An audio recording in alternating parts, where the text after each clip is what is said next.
Bonjour et bienvenue à cette autre livraison de cet hebdo sur Spectrum Télévision. Le Cameroun pourrait rouvrir ses frontières, mais si seulement si les préalables sont respectés. C'est ce qui ressort en gros de la réunion hebdomadaire du comité interministériel chargé d'évaluer et de suivre la mise en œuvre de la stratégie gouvernementale de riposte contre la pandémie mortelle et mortifère, le coronavirus. Un fait qui suscite des curiosités au moment où la filière tomate est victime de l'arrêt des exportations et on en parle ce dimanche, de même qu'on ne se gardera pas d'évoquer les sorties des ministres de la communication et des postes de télécommunications au sujet de la cybercriminalité. Le gouvernement met en garde les acteurs de ce fléau. Une autre sortie qui aura fait les choux gras de la presse locale, c'est celle du professeur Viviane Ondoa-Buloé au sujet de la réforme des entités publiques. L'expert en gouvernance fait le bilan de l'adoption de la loi portant réforme des entités publiques de l'État 3 ans après. Faisons à présent connaissance avec nos invités déjà en plateau comme tous les dimanches. André Luther Meka, enseignant et communicant du Rassemblement démocratique pour le peuple camerounais. Bon après-midi André Luther. Bon après-midi et bon après-midi à tous les téléspectateurs de cet hebdo. C'est un plaisir de participer au débat. Je voudrais, c'est inhabituel, faire un certain nombre de salutations des personnes qui nous sont fidèles parfois dans les débats. Je voudrais saluer ma belle famille, notamment le chef supérieur Foutouni, Sa Majesté Fonjo David II. Je voudrais également saluer le président Ekin et dire de tous mes voeux qu'il est important qu'il resserre le jeu politique dans le Honkam. Parce que dans le Honkam, on a l'impression que l'opposition est maître, surtout face à un homme politique tapageur. Il est important de savoir que nous avons des hommes valables là-bas qui peuvent faire le travail. Je voudrais également terminer en saluant aussi un chef de canton Djombe Penja, Sa Majesté Dissake, qui est détenteur, n'est-ce pas, de la tradition, de la sacralité. Je pense qu'il doit aussi encadrer le maire Paul-Éric Kingé, parce que j'ai l'impression que Paul-Éric Kingé n'a pas le sens de l'État. Et je crois que c'est un chef de canton qui peut, n'est-ce pas, ramener son fils à l'ordre. Donc, c'était des salutations spéciales que je voulais donner à ces élites, notamment aussi du RDPC, qui doivent savoir qu'il est important de pouvoir s'imposer dans la zone pour qu'il n'y ait pas, n'est-ce pas, des opposants ravageurs et tapageurs, comme si le RDPC n'existait pas là-bas. Merci de m'avoir convié à ce débat. Bel échauffement, hein. Vous gardez la parole déjà pour nous dire l'actualité qui vous aura marqué au cours de la semaine, en dehors de celle qui est inscrite à l'ordre du jour. Bon, disons que j'ai été très frappé en tant que d'abord enseignant, en tant que parent, de voir des femmes dignes africaines, notamment qui représentent, n'est-ce pas, l'humanité africaine se déshabiller à Bruxelles.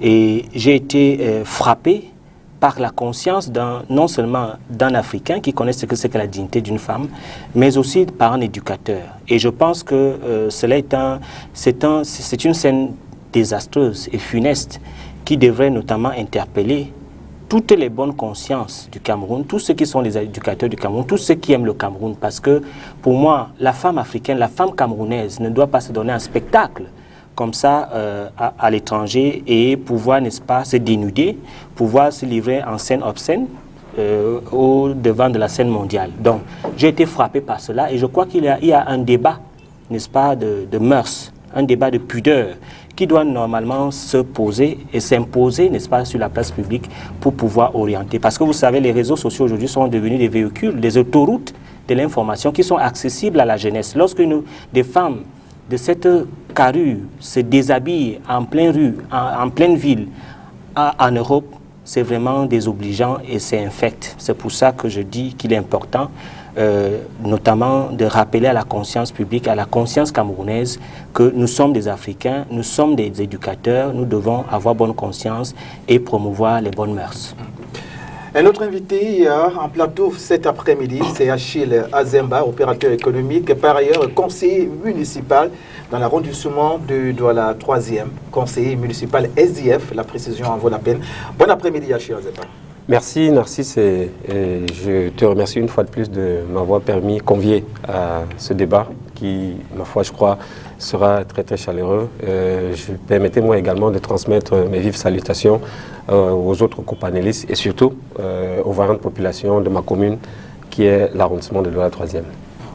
Une actualité je remarqué en dehors de celle inscrite à l'ordre du jour. Je voudrais saisir l'occasion que vous m'offrez pour présenter mes vifs encouragements aux opérateurs de la filière tomate, notamment les jeunes qui ont eu le courage de décider de s'engager dans des activités agricoles, notamment en faisant dans la culture de la tomate, parce que toutes ces personnes-là vivent des sales instants.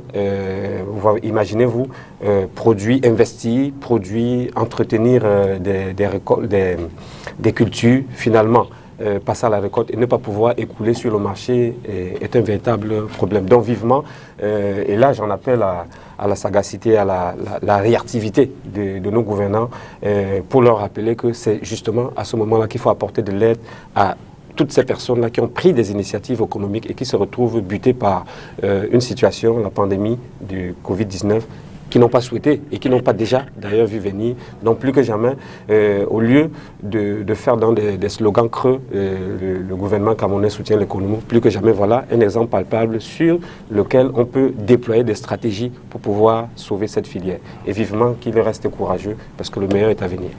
Il est juriste et militant du mouvement pour la renaissance du Cameroun, Célestin Diamène. Bon après-midi.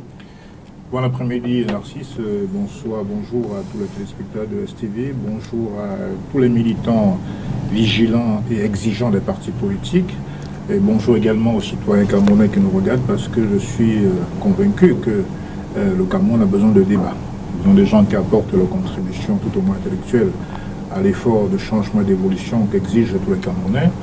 Je veux également saluer la sortie de l'honorable Joshua aussi, sur les questions concernant, puisqu'on parle d'actualité, les mesures qui ont été prises par l'Union européenne, interdisant l'accès sur son territoire à certains pays africains, en dehors de 4, à savoir l'Algérie, le Maroc, la Tunisie, le Rwanda.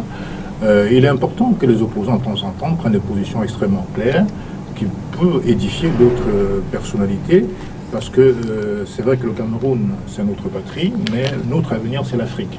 Donc aujourd'hui, je salue cette sortie pour rappeler que les Européens ne doivent pas penser que l'Afrique est encore en esclavage et que l'Afrique est un champ d'expérimentation pour tout et n'importe quoi. Donc, il est important qu'on le rappelle. Les mesures de rétorsion, même si l'État camerounais se livre davantage à un certain tout à fait inexplicable, et que des personnalités ont pris position. Il n'est pas admissible qu'on puisse débattre ou patienter sur des mesures de rétorsion. Dans ce sens que le Gabon et le Sénégal sont également à saluer dans cette affaire, parce que l'Afrique doit être présent, le Cameroun en particulier, dans le concert des nations. Un fait au cours de la semaine qui aura troublé votre sommeil? Pas spécialement. Je crois qu'aujourd'hui, c'est vrai que quand le Premier ministre Dion Ngouté avait pris des mesures barrières pour lutter contre le Covid-19, on se rend compte que dans l'implémentation de ces différentes mesures, il n'y a absolument aucun suivi. Dieu merci, l'Afrique est peut-être bénie.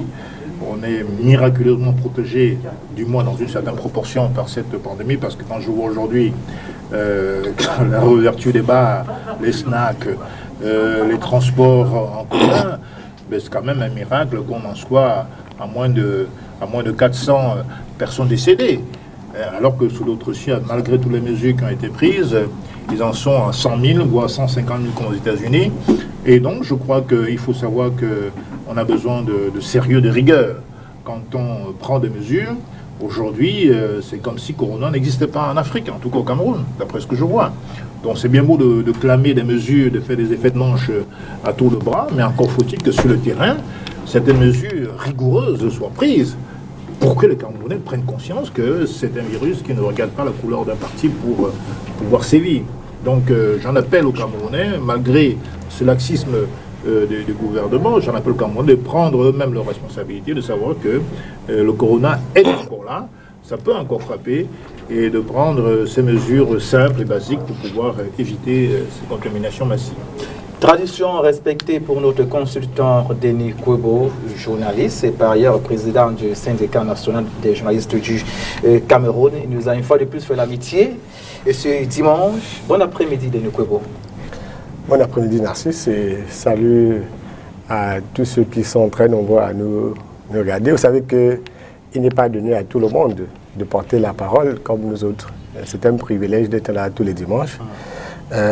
Peut-être vous allez permettre aujourd'hui que je vous précise que j'assume avec beaucoup de fierté, beaucoup d'humilité, de responsabilité, une posture en réalité de ni majorité ni opposition qui gratte et qui dérange tous les corrompus.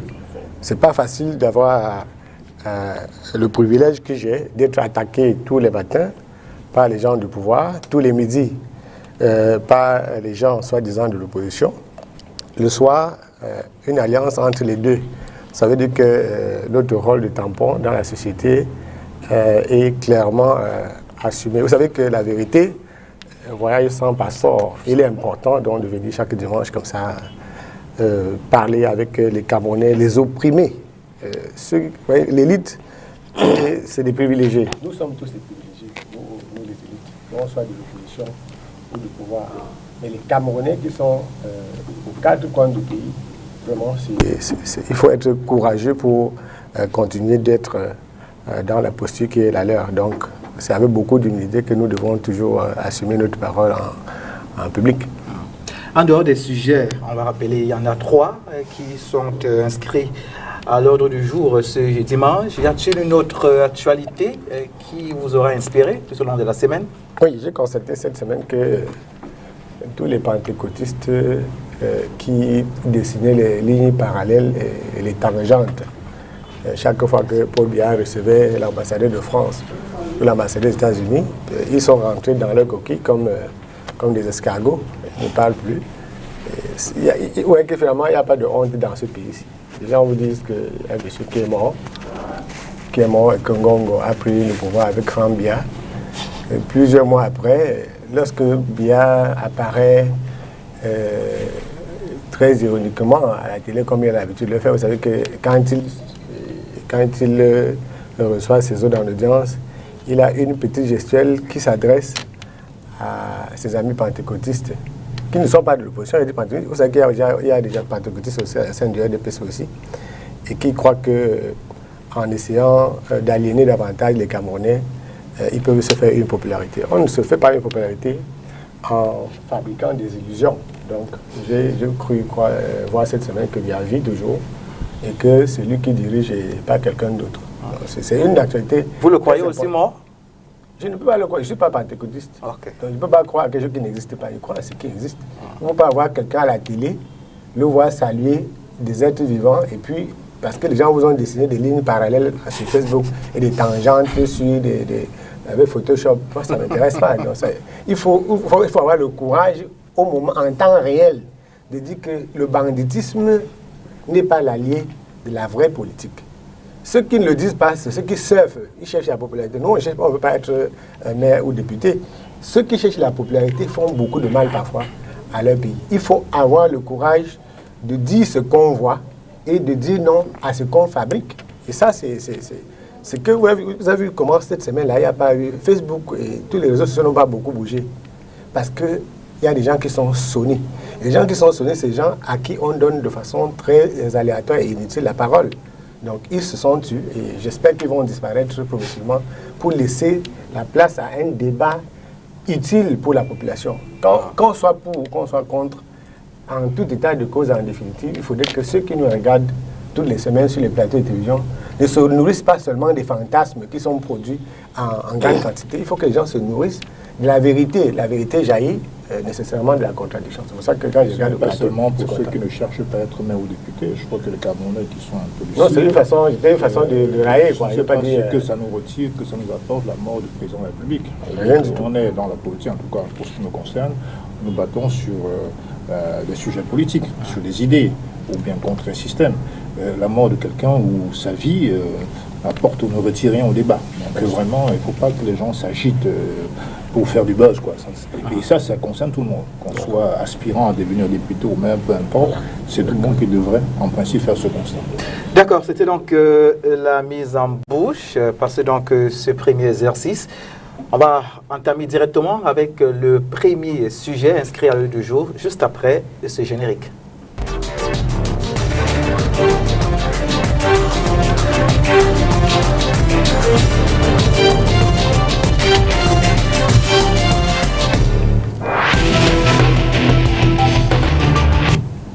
Outre l'application des mesures édictées le 17 mars 2020, l'accent est aussi désormais mis sur l'exigence des tests négatifs au Covid-19 à tous les passagers à destination du Cameroun et le dépistage systématique des personnes qui n'en disposent pas. Il s'agit également du renforcement des contrôles à l'embarquement à l'ère de caméras thermiques ainsi que la désinfection régulière du circuit passager et de bagages.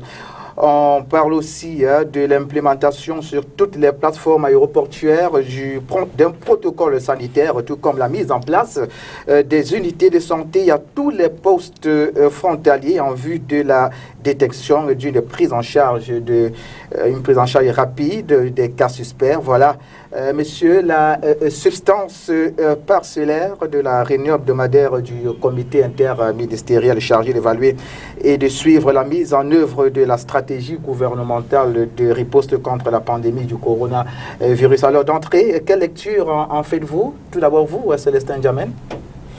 Oui, il me souvient qu'il y a quelques mois de cela, il y avait notamment le 18 mars, je crois, le Premier ministre, M. Diangouté, avait pris des mesures interdisant le trafic aérien, maritime et fluvial au Cameroun. C'était le 18 mars.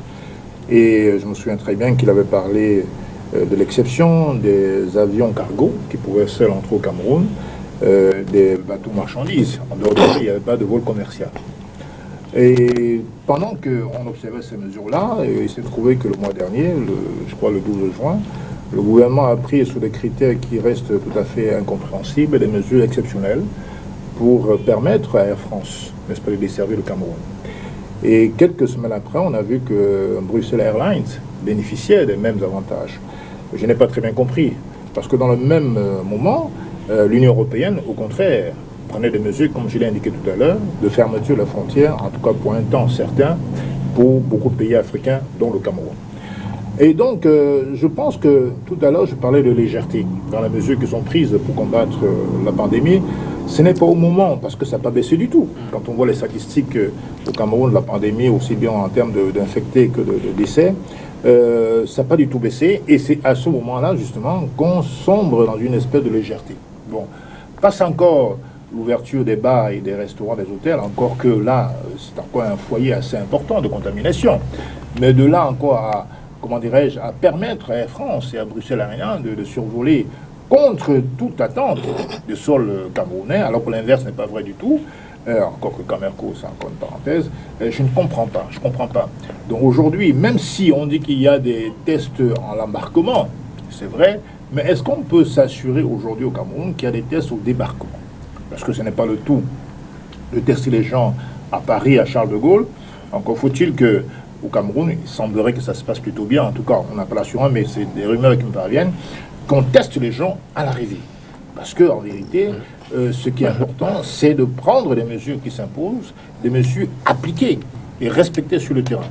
Donc aujourd'hui, moi je dis qu'on doit avoir plus de sérieux dans la lutte contre le Covid-19.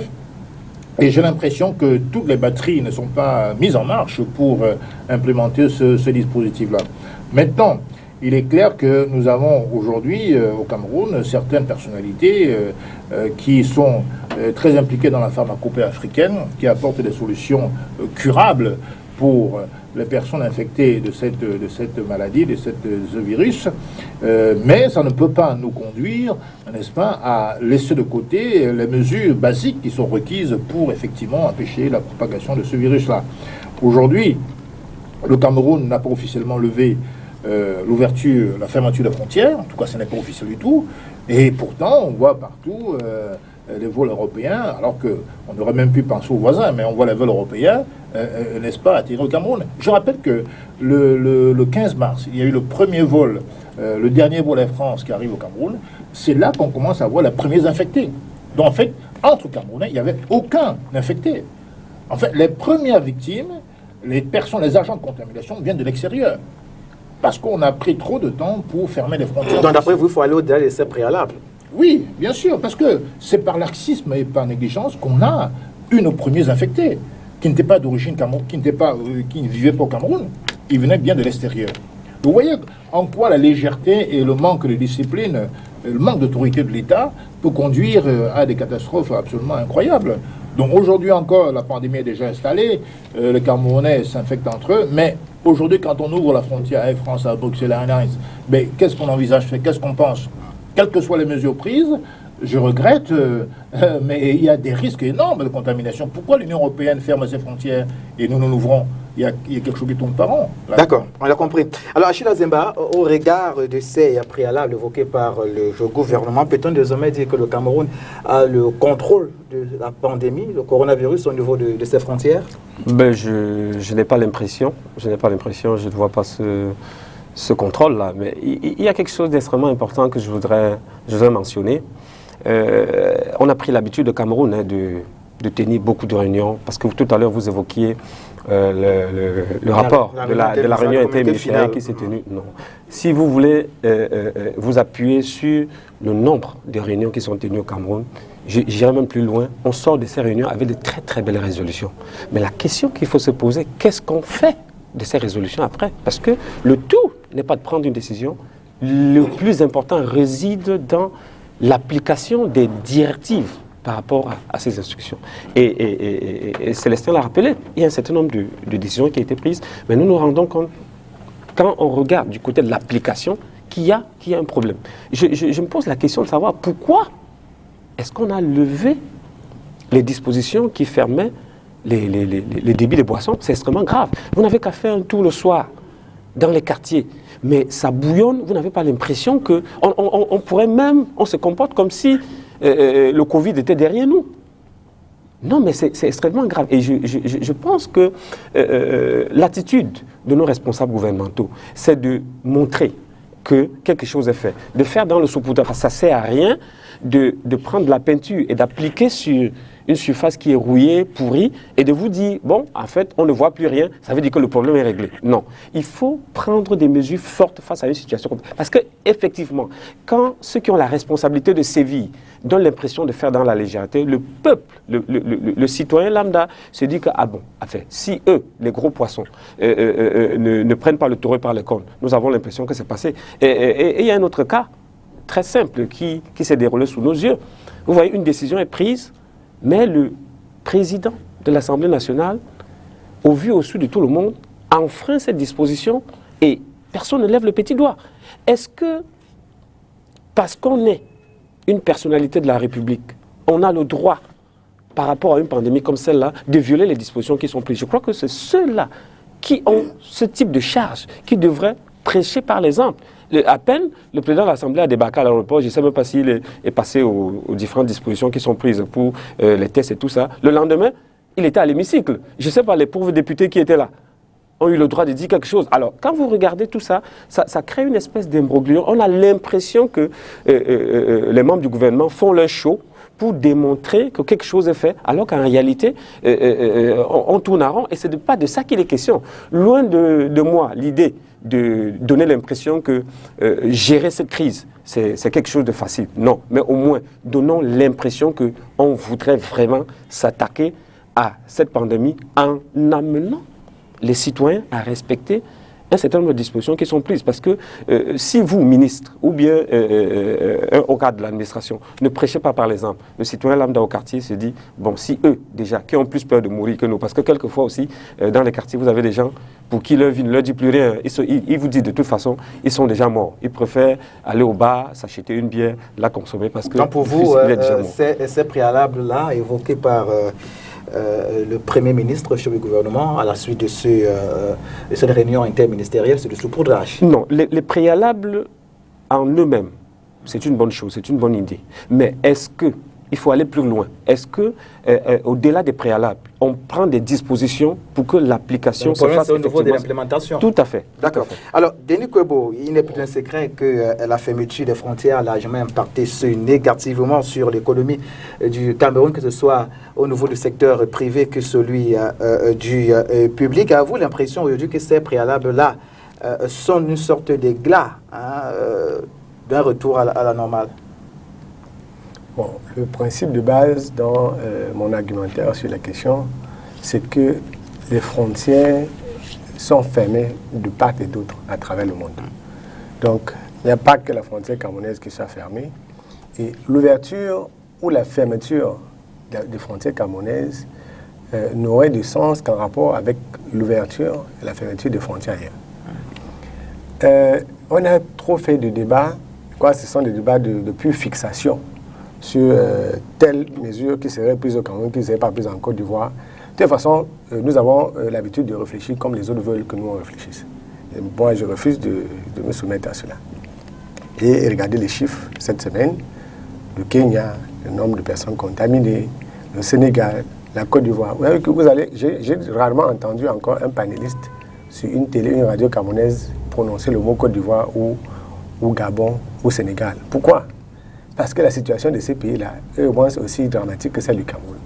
Du coup, lorsque ce n'est pas seulement au Cameroun qu'on vit le drame, il y a des gens qui se rétractent. Ça aurait été une aubaine si le Cameroun avait le plus grand nombre de morts, le plus grand nombre de contaminés, pour que l'analyse tienne sur ce qui serait la cause de ces conséquences vécues-là.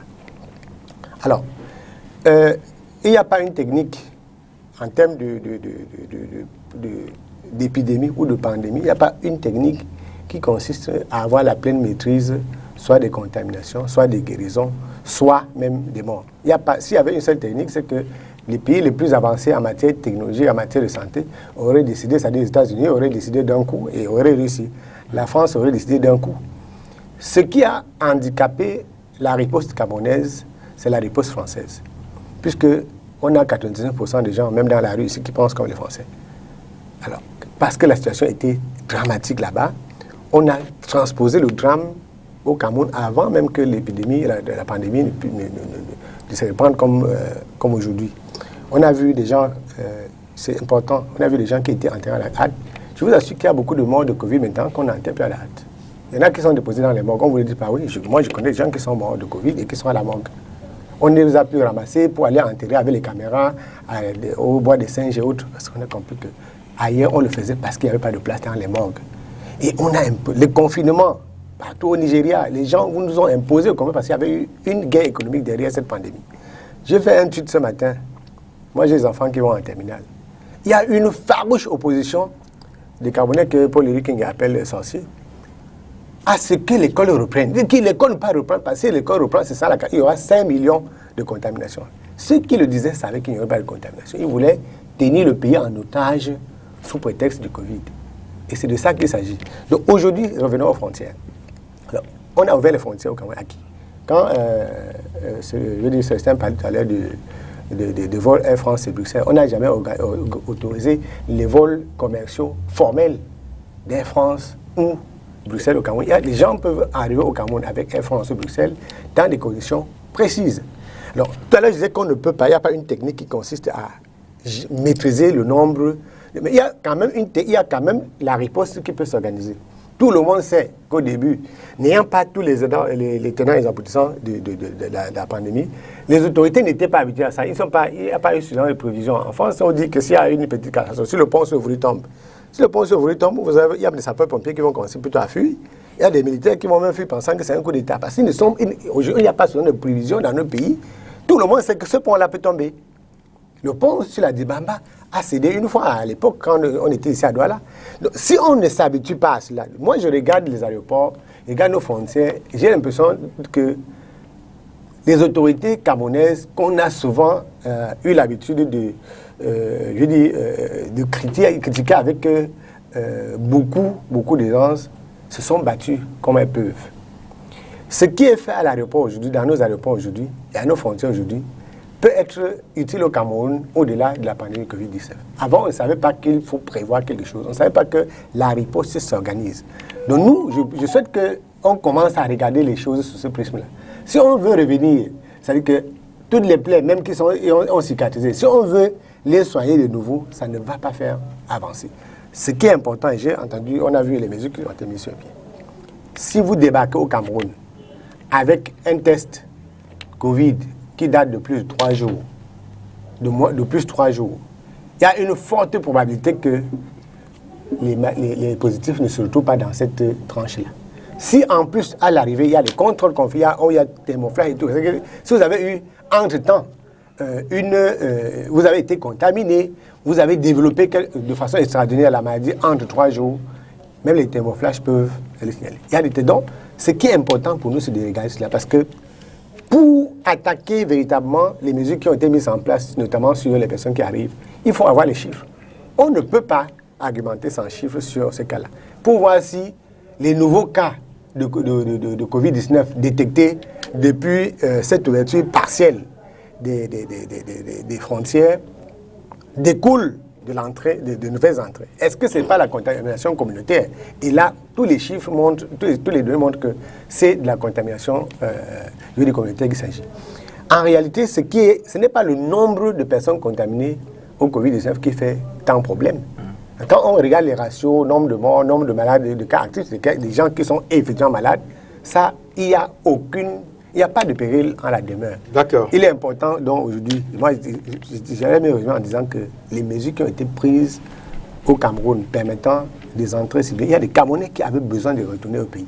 Et c'est à ces Camerounais qu'on permet d'entrer aujourd'hui. Il y a des Camerounais ou des étrangers qui avaient besoin de repartir en France. C'est eux qui partent. Donc il n'y a pas une ouverture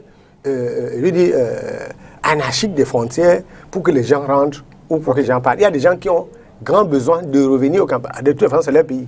Même s'il y a la guerre ici, on souhaite que les gens soient là. Alors, ou alors on se dit qu'on profite de cette pandémie pour faire en sorte que on grossisse les rangs de ceux qui se déshabillent à l'étranger ou bien ceux qui ont une activité sur Facebook. Il faut qu'on permette aux Camerounais qui sont bloqués à l'étranger de rentrer ici et aux étrangers, aux Camerounais qui sont ici et qui souhaitent repartir dans leur pays où ils habitent, de repartir.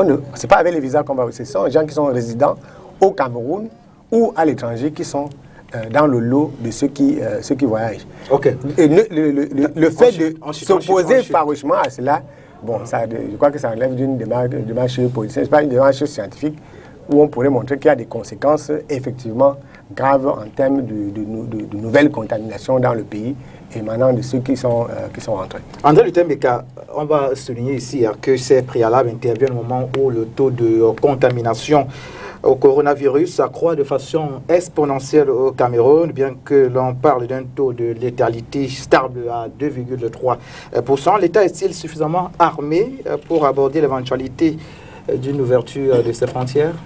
Je voudrais d'abord préciser que quand nous sommes dans un débat social qui impacte la vie des Camerounais, nous ne devons pas politiser le débat. Depuis que je fais ces débats qui deviennent notamment sempiternels, c'est qu'il y a une sorte de déresponsabilisation du citoyen et de la culpabilité de l'État. Et cette déresponsabilisation du citoyen s'articule sur le fait que l'État a échoué, l'État n'a rien fait. Et parfois, je me demande souvent quelle est la responsabilité du citoyen face au danger, face à la pandémie, face à la maladie. Il est tout à fait important que les Camerounais sachent, et ceux qui sont des hommes politiques, qu'il y a ce qu'on appelle la part du citoyen et la part de l'État. La part du citoyen revient en fait, lorsqu'il y a une pandémie, de prendre un certain nombre de mesures, qui sont des mesures responsables, parce que la responsabilité individuelle, notamment pour sa propre sécurité, et pour la sécurité, n'est-ce pas, de sa famille. Et en cela, il est difficile aujourd'hui de juger la responsabilité du citoyen par rapport à la responsabilité de l'État. Je voudrais qu'il y ait une scission des responsabilités. Quelle est la responsabilité du citoyen? C'est de se prémunir d'un certain nombre de sécurité, notamment dans le cadre de ses activités de travail. Envoie un masque, envoie le gel hydroalcoolique, pouvoir mettre un certain nombre d'hygiènes de vie qui permettent à ce qu'il soit sécurisé, que ses enfants soient sécurisés, que son activité soit sécurisée. Et la part de l'État, c'est de mettre un certain nombre de structures qui permettent à ce que, lorsque un Camerounais est contaminé, qu'il puisse être suivi, qu'il puisse être soigné dans de très bonnes conditions. Et à ce niveau-là, je l'ai toujours dit et je signe et je persiste que si le citoyen a échoué sur sa responsabilité individuelle, auquel cas, nous devons prendre les Camerounais comme des enfants et les infantiliser dans des méthodes draconiennes, de chicotes, de père fouettard, ce qui n'est pas normal dans une société moderne, dans une civilisation. Donc, si les hommes politiques aujourd'hui orientent cela dans, n'est-ce pas, l'implication pour pouvoir déresponsabiliser, pour pouvoir faire en sorte que le citoyen devienne le jouet des forces politiques, cela ne va pas être responsable. C'est pour ça que je condamne le discours qui est fait, de dire l'État n'a jamais rien fait, l'État n'a jamais fait ceci, pour infantiliser encore le citoyen. Parce que quand la pandémie arrive, un parent, un responsable prend un certain nombre de mesures à son niveau et l'État prend un certain nombre de mesures à son niveau. En ce qui concerne l'État, je crois que depuis, jamais une pandémie n'a été aussi bien gérée depuis que nous sommes au Cameroun, notamment dans le cadre de la promptitude. Moi, je peux vous dire, j'ai eu des pincements au cœur lorsqu'on a fermé les frontières, lorsqu'on a fermé les écoles, lorsqu'on a fermé les universités. Ce sont des décisions extrêmement désobligeantes sur le plan économique, sur le plan de la fonctionnalité de l'État. Mais l'État a pris ses mesures. Et l'État a pris la mesure du port des masques avant même les pays européens. Et il y a eu, n'est-ce pas, un certain nombre de centres agréés qui suivaient le Covid avec le fait que cette pandémie doit être prise en charge gratuite. Et l'État est même revenu encore, ce que j'observe depuis M. Anoumangou sur le sida et d'autres recherches, l'État était extrêmement prudent sur la médecine traditionnelle. Mais l'État, cette fois-ci, a accompagné, a adopté la médecine traditionnelle. Nous avons vu comment Monseigneur Cléda a été accompagné, sollicité à l'Assemblée nationale. Nous avons vu comment les autres médecins traditionnels ont été accompagnés et cela a apporté, n'est-ce pas, un tonus dans le cadre, n'est-ce pas, du suivi des Camerounais. Puisque parler de l'État, juste pour relancer, puisque parler de l'État, est-ce qu'il y a urgence aujourd'hui à rouvrir la frontière? Si oui, est-ce que cet État-là est suffisamment armé pour cette ouverture-là? Je voudrais d'abord vous donner quelques chiffres, les chiffres de l'Institut national des statistiques. 65% des personnes déclarent la baisse de salaire, de revenus. 74% des personnes indiquent que la pandémie est la cause de la baisse des activités. Il y a 60% de dégradation du niveau de vie, notamment 79% chez les très pauvres et 72% à Douala. Vous comprenez que, quand vous voyez ces chiffres, vous comprenez qu'il y a péril à la demeure. Donc il y a urgence à ouvrir les frontières? Non, ce que je veux dire, c'est que qu'il y a péril à la demeure sur le niveau de vie des Camerounais et sur le plan, n'est-ce pas, du fonctionnement des activités. Alors, l'État a déverrouillé un peu sur le plan économique, notamment pour pouvoir faire en sorte que l'économie puisse respirer et qu'il y ait un certain nombre de recettes qui permettent, n'est-ce pas, d'accompagner non seulement les Camerounais qui vivent au jour le jour, qui ne peuvent pas être asphyxiés dans le cadre économique, mais également d'accompagner les charges de l'État, parce que nous avons des contraintes budgétaires qui doivent, n'est-ce pas, permettre à la réalisation des routes, à la réalisation des chantiers, au fonctionnement de l'État. Concrètement, ce que je veux dire, c'est qu'en ce qui concerne l'ouverture des frontières, pour revenir à ce sujet, il me semble que Air France ou Bruxelles Airlines a sollicité, n'est-ce pas, à solliciter qu'il puisse, n'est-ce pas, venir au Cameroun. Donc, l'État lui a opposé un certain nombre de mesures, qui sont des mesures draconiennes, notamment les tests, 3 jours, des tests et la distanciation sociale, et un certain nombre de mesures qui permettent notamment qu'il y ait une sorte de sécurité. Maintenant, il est important de dire qu'à ces mesures, pourquoi l'Union européenne nous interdit les visas? Pourquoi l'inverse n'est-il pas vrai? Vous avez 5 diamants, vous aurez le temps de répondre. Ce n'est pas vous qui posez la question. Vous aurez le temps de rebondir. Denis Kobo, s'il vous plaît. Et puis l'Union européenne ferme. André Lutemeka, continuez votre argumentaire. Je pensais que quand je donnais le dispositif des chiffres aujourd'hui, c'était pour vous démontrer qu'il y a un problème à résoudre qui est un problème économique. Bon, on peut aller dans l'analyse géostratégique des rapports de force sur le plan économique, mais nous avons besoin d'un certain nombre de souffles économiques pour pouvoir, n'est-ce pas, arriver à nos objectifs. Et l'essentiel qu'il y a, notamment dans le cadre de cet échange, c'est, n'est-ce pas, de respecter les mesures barrières et de pouvoir corser les tests. Donc, pour moi, il est important que, même s'il y a des tests qui sont faits, qu'il y ait vérification à l'arrivée pour qu'on puisse s'assurer que ces tests sont véritablement d'appoint. Justement, à ce niveau que se pose, comment on dit ça, l'inquiétude de Célestin N'Djamène, parce que le tout n'est pas de mettre les préalables, mais est-ce que sur le terrain, il y aura effectivement suivi? Je veux dire la possibilité, Célestin N'Djamène, de rebondir sur les argumentaires d'André Luther Meka. D'abord, pour éviter toute incompréhension, l'Europe continentale, prenons le cas de la France, c'est plus de 160 000 infectés, pratiquement 31 000 morts. L'Italie, 168 000 infectés, 36 000 morts. L'Espagne, 162 000 infectés, 32 000 morts. Ce sont quand même 3 grands pays de l'Union européenne. Ce sont ces pays-là qui se livrent à une désinformation et une manipulation, faisant croire que c'est les Africains qui sont les plus infectés. Donc, ils nous interdisent les visas d'entrée dans l'Union européenne Schengen. Donc, il y a là une pitrerie qui est tout à fait inacceptable. S'il y a quelqu'un, un espace à craindre aujourd'hui, pour y voyager, c'est bien l'Europe continentale, ce n'est pas l'Afrique. Quand vous prenez les 2 derniers vols d'Air France, dans l'avion, vous voyez les 3 quarts des passagers sont blancs, sont français ou européens. Vous voyez bien qu'ils partent d'Europe massivement pour l'Afrique. Pourquoi? Parce que l'Afrique est, entre guillemets, miraculeusement protégée. Donc, l'Union européenne se livre là à une totale désinformation. Maintenant, sur ce qu'a dit Luther tout à l'heure, sur la critique de l'État. D'abord, l'État, c'est nous. Je crois qu'il ne faut pas confondre l'État et le gouvernement. L'État, c'est nous, sauf qu'on a délégué un chef d'État pour essayer de représenter nos intérêts. Maintenant, les actes de gouvernement sont soumis à critique. Quand je dis qu'il y a une légèreté pour l'attentisme, pour la fermeture des frontières, c'est une réalité. On peut porter une critique dans l'intention d'aider, justement, ces autorités du pays face à la pandémie, justement, de s'améliorer, parce qu'il s'agit de nous tous, c'est une contamination. Donc, qu'on soit opposant ou pas, on doit pouvoir dire à l'État, non, ces mesures sont néfastes, si vous les prenez. Par ailleurs, et Narcisse l'a bien dit tout à l'heure sur ce plateau, où est l'urgence de lever la mesure de fermeture des frontières? Où est l'urgence? De la même manière que je pourrais lutter à me poser la question de savoir où était l'urgence de lever la mesure de fermeture des bars, en tout cas à 18 h. Il n'y a pas d'urgence du tout.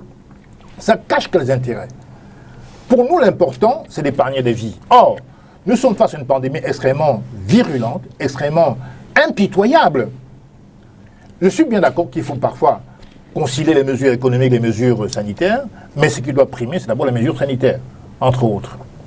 Et d'où d'ailleurs la question que vous avez posée sur l'impact économique. C'est vrai que forcément, quand on voit nos PME, notamment le secteur informel, qui constitue à 80% le matelas économique du Cameroun, on peut se dire que, effectivement, si on interdit aux gens, si on les confine de manière obligatoire, ça veut dire que, si on prend le cas, par exemple, des Bayam Selam, des chauffeurs de taxi, des cordonniers, des coiffeurs, ils ne pourront pas survivre, c'est vrai.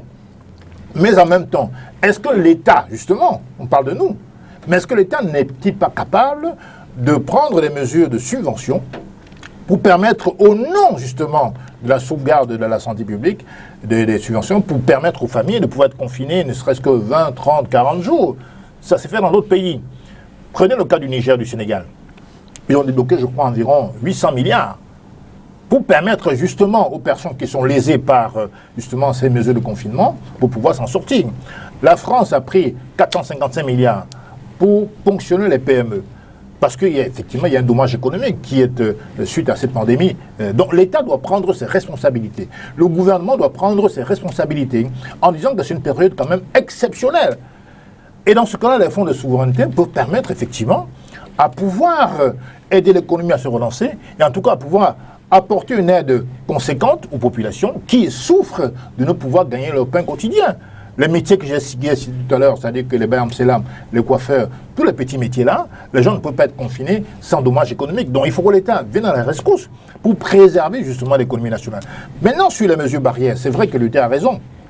Il faut absolument respecter, faire respecter les mesures barrières. Le problème qui se passe, c'est que quand on se livre de manière totalement inconsciente ou de manière totalement perverse à des thermoflash, Denis l'a évoqué tout à l'heure, aussi bien en France qu'au Cameroun, on sait bien que 99% des personnes infectées sont asymptomatiques, donc ils ne présentent aucun signe de maladie. Alors, si on se contente sur les thermoflash, j'ai 37 de fièvre ou 38, mais ça n'indique rien du tout. D'autant plus qu'elle peut être une fièvre tout à fait normale. Parce qu'avant le Covid, nous avions des fièvres, on était à 38, etc. Donc on ne peut pas prendre comme critère d'infection le thermoflash. Aujourd'hui, tout le monde, personne ne meurt plus de mort naturelle. En dehors du Covid, tout le monde meurt de Covid aujourd'hui au Cameroun. Ce n'est pas possible. Et je vois dans les entrées de magasins, les gens qui vous mettent des thermoflash, etc., à gauche, à droite. Mais ça veut dire quoi? Mais c'est de l'ignorance totale. 99%, les scientifiques sont clairs. De personnes infectées au Covid sont asymptomatiques. Donc ils ne présentent aucun signe de maladie. Donc il faut que l'État prenne des données scientifiques pour pouvoir implémenter ces décisions. Luther, toi tu es un enseignant, c'est bien qu'on ne peut pas... Non, les tests ne peuvent pas se limiter à des mesures légères. Non. Il faut qu'elles se fondent sur des mesures scientifiques actualisées, tout de même. Ok, d'accord, c'est ça la vérité. Achille Zemba, de mémoire collective, hein, la fermeture des frontières du fait du coronavirus a affecté la production locale. Vous l'évoquez d'ailleurs tout à l'heure. On évoquera par exemple le cas de la tomate qui connaît une baisse des exportations vers les pays voisins, mais aussi une réduction drastique des marges de rentabilité des opérateurs de cette filière. Cameroun Tribune, par exemple, du 17 juillet 2020, indique qu'un plan de relance de la production locale de tomates est en cours d'élaboration. Ça chemine là vers ce qu'on pourrait appeler un happy end. Bon, c'est vrai, c'est une situation qui est totalement critique et il faut adresser la question avec un minimum de sérieux. Le problème de la fermeture des frontières se pose, mais il faut que nos responsables qui ont le pouvoir de prendre des décisions prennent les bonnes décisions. Il n'est pas question de plaire à X ou à Y, il est question de se dire, est-ce que les décisions qui sont prises sont adaptées à notre environnement? Parce qu'on peut réfléchir autrement. Si je prends le cas de la frontière Cameroun et Guinée équatoriale, pourquoi ne pas imaginer un scénario selon lequel un produit comme la tomate pourrait partir du Cameroun et arriver à la frontière entre le Cameroun et la Guinée équatoriale, qu'un autre dispositif que les deux pays auront mis en place reprenne la même cargaison de ce côté pour continuer de l'autre côté. Ce sont des pistes. Donc, nous ne devons pas forcément copier ce qui est fait ailleurs parce que eux qui prennent des décisions ailleurs s'appuient sur un certain nombre d'indicateurs. Et je rejoins Denis sur cette question-là parce que Denis parlait des décisions qui ont été prises peut-être d'une manière brusque au Cameroun parce qu'on l'a vu ailleurs. Il est question de nous approprier notre stratégie à nous qu'on pourrait adapter aux réalités locales. Et pour revenir à Luther, non, je n'ai pas l'impression que autour de cette table... on a fait le procès d'État. Non, que c'est l'affaire de l'État, pas du citoyen, ou quand une victime du Covid tombe, chacun de nous doit se sentir triste. Il n'est pas non plus question de faire dans la flagornerie, de dire tout est fait, non, les mesures qui sont prises, elles sont bonnes. Si que les mesures sont bonnes quand elles sont prises. Mais le tout n'est pas de s'arrêter aux mesures, parce que si les mesures sont prises, elles sont initiées, et que on ne fait pas des efforts pour aller dans l'implémentation effective. Nous ne serons pas sortis de l'auberge. C'est vrai, on aura appliqué la politique de l'autruche en se disant, oui, des décisions ont été prises, mais après, quoi? Et revenons sur le fameux vol de Air France qui était un vol à problème. Et je profite également, Luther va être surpris pour quand même louer les initiatives du gouverneur littoral qui, pour une fois, était au four au moulin par rapport à ça. Il s'est rendu à l'aéroport pour discuter avec les passagers de ce vol. Mais sauf que il y avait 2 véhicules qui étaient affrétés pour conduire les passagers de ce vol vers le confinement dans des hôtels. Un itinéraire avait été défini, mais j'ai eu un retour par rapport à ceux qui étaient dans ce vol que, curieusement, un des 2 véhicules a dévié d'itinéraire et on a dû stopper le chauffeur de ce véhicule à Bonanjo, et quand on a fouillé ses poches, il avait plein d'euros. Donc vous vous rendez compte qu'à chaque fois, il recevait un barchiche et laissait quelqu'un s'évader. C'est ce que nous dénonçons. Nous ne pouvons pas, face à ce genre de situation, nous dire non, tout est rose, et c'est notre rôle Luther. Nous ne sommes pas là pour, je veux dire, nous qui apportons un discours contraire, nous contribuons plutôt à attirer l'attention de ceux qui ont la responsabilité de la décision que, attention, il y a un problème à ce niveau. Le gouverneur était à l'aéroport, il s'est dit, il a tout planifié, mais ceux qui avaient la responsabilité d'exécuter, à un moment donné, on pensait à eux, à leurs intérêts, qu'aux intérêts de la nation. Pire encore, ceux qui étaient supposés être confinés dans des hôtels. On a vu une vidéo circuler sur la toile des passagers de ce vol qui se retrouvaient devant un hôtel de la place et disaient, voilà, on nous a amenés ici et on nous a abandonnés. Et elle ne savait pas s'il fallait rentrer chez elle ou s'il fallait, parce que le tout n'est pas de dire que vous êtes dans cet hôtel, il faut prendre des dispositions pour y être hébergé. Vous n'arrivez pas dans un hôtel, il y a des commodités, vous devez manger et il faut bien que quelqu'un paye la facture. Donc c'est de tout ça qu'il est question. Cette pandémie, elle concerne tout le monde. Loin de nous, l'idée de pouvoir amener la population à penser que non, ça concerne uniquement l'État. Parce que quand vous perdez un membre de votre famille, c'est le Cameroun qui perd un de ses fils. Et donc, nous appelons au civisme et c'est-à-dire qu'on sorte du sensationnalisme, de la volonté de vouloir absolument convaincre quelqu'un que quelque chose est fait. Ce n'est pas de ça qu'il est question. Si les dispositions pouvaient être prises pour que cette pandémie s'arrête, chaque Camerounais serait content. Mais si... On n'est pas là pour rechercher la polémique, c'est vrai. Du tout. Pas la polémique. Nous tirons la sonnette d'alarme. Ben oui, nous tirons la sonnette d'alarme. D'accord, c'est compris. Et Denis Kobo, toujours au sujet de la relance de la production locale de tomates. La presse locale s'est apaisantie sur une série de mesures dont l'identification des coopératives les plus impactées par le coronavirus, le renforcement des capacités techniques de production et de transformation des tomates et l'appui des agriculteurs en intrants et en équipement agricole. Qu'est-ce que cela vous inspire? Ça n'inspire rien du tout parce que ça n'a pas de sens. Je ne veux rien comme ça, agriculteur, mais ça ne renvoie à rien du tout. Notamment la question sur la tomate, il faut l'aborder autrement. Le cours de la tomate en 2020 ressemble au cours de la tomate en 2019, en 2018-2017. C'est comme ça tout le temps. La tomate qui est ici en rente, c'est l'offre et la demande. Lorsqu'il y a beaucoup de tomates sur le marché, les prix chutent. Donc l'État est sur une mauvaise piste. C'est pas l'État qui... Pourquoi on parle de... Moi, je le gouvernement, parce que c'est ce qui ressort de la réunion interministérielle. Il n'y a pas besoin de réunion. L'État ne subventionne pas l'agriculture. L'État n'a pas à faire des réunions sur la tomate. Il n'y a pas une société au Cameroun qui fabrique les engrais. La tomate, c'est un ensemble d'intrants. L'État ne donne pas les terres à ceux qui veulent cultiver la tomate. L'État ne donne pas les engrais. L'État ne donne pas les brouettes. L'État ne donne pas les motopompes. l'État ne donne pas les tuyaux d'eau.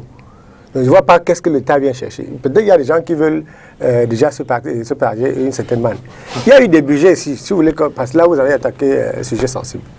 Il y a eu des subventions de plus de 400 milliards sur les tubercules. Il y a eu plus de 10 milliards pour relancer la filière porcine. Vous avez entendu qu'on a offert un porcelet à quelqu'un quelque part. On n'en a pas besoin. Nous sommes dans une économie pleinement libérale et l'agriculture se fait ici comme toutes les autres activités. Et les activités répondent quand même au business plan. Il y a un mensonge à travers les médias et les réseaux sociaux sur la tomate. J'ai appelé, moi je suis dans les champs avec beaucoup d'amis, j'ai appelé pour parler avec eux, écoute, quand le cajou de tomate coûte 14 000 francs, on n'avait jamais entendu quelqu'un dire un mot. Quand on est à 750 francs, le panier du cajou là, il coûte au village 300 francs. Il n'y a qu'au Cameroun où les gens savent que chaque année, ils doivent acheter 100 000 paniers faits à 300 francs. On a détruit tous les champs de raffia dans nos villages parce qu'on veut faire des cajoux.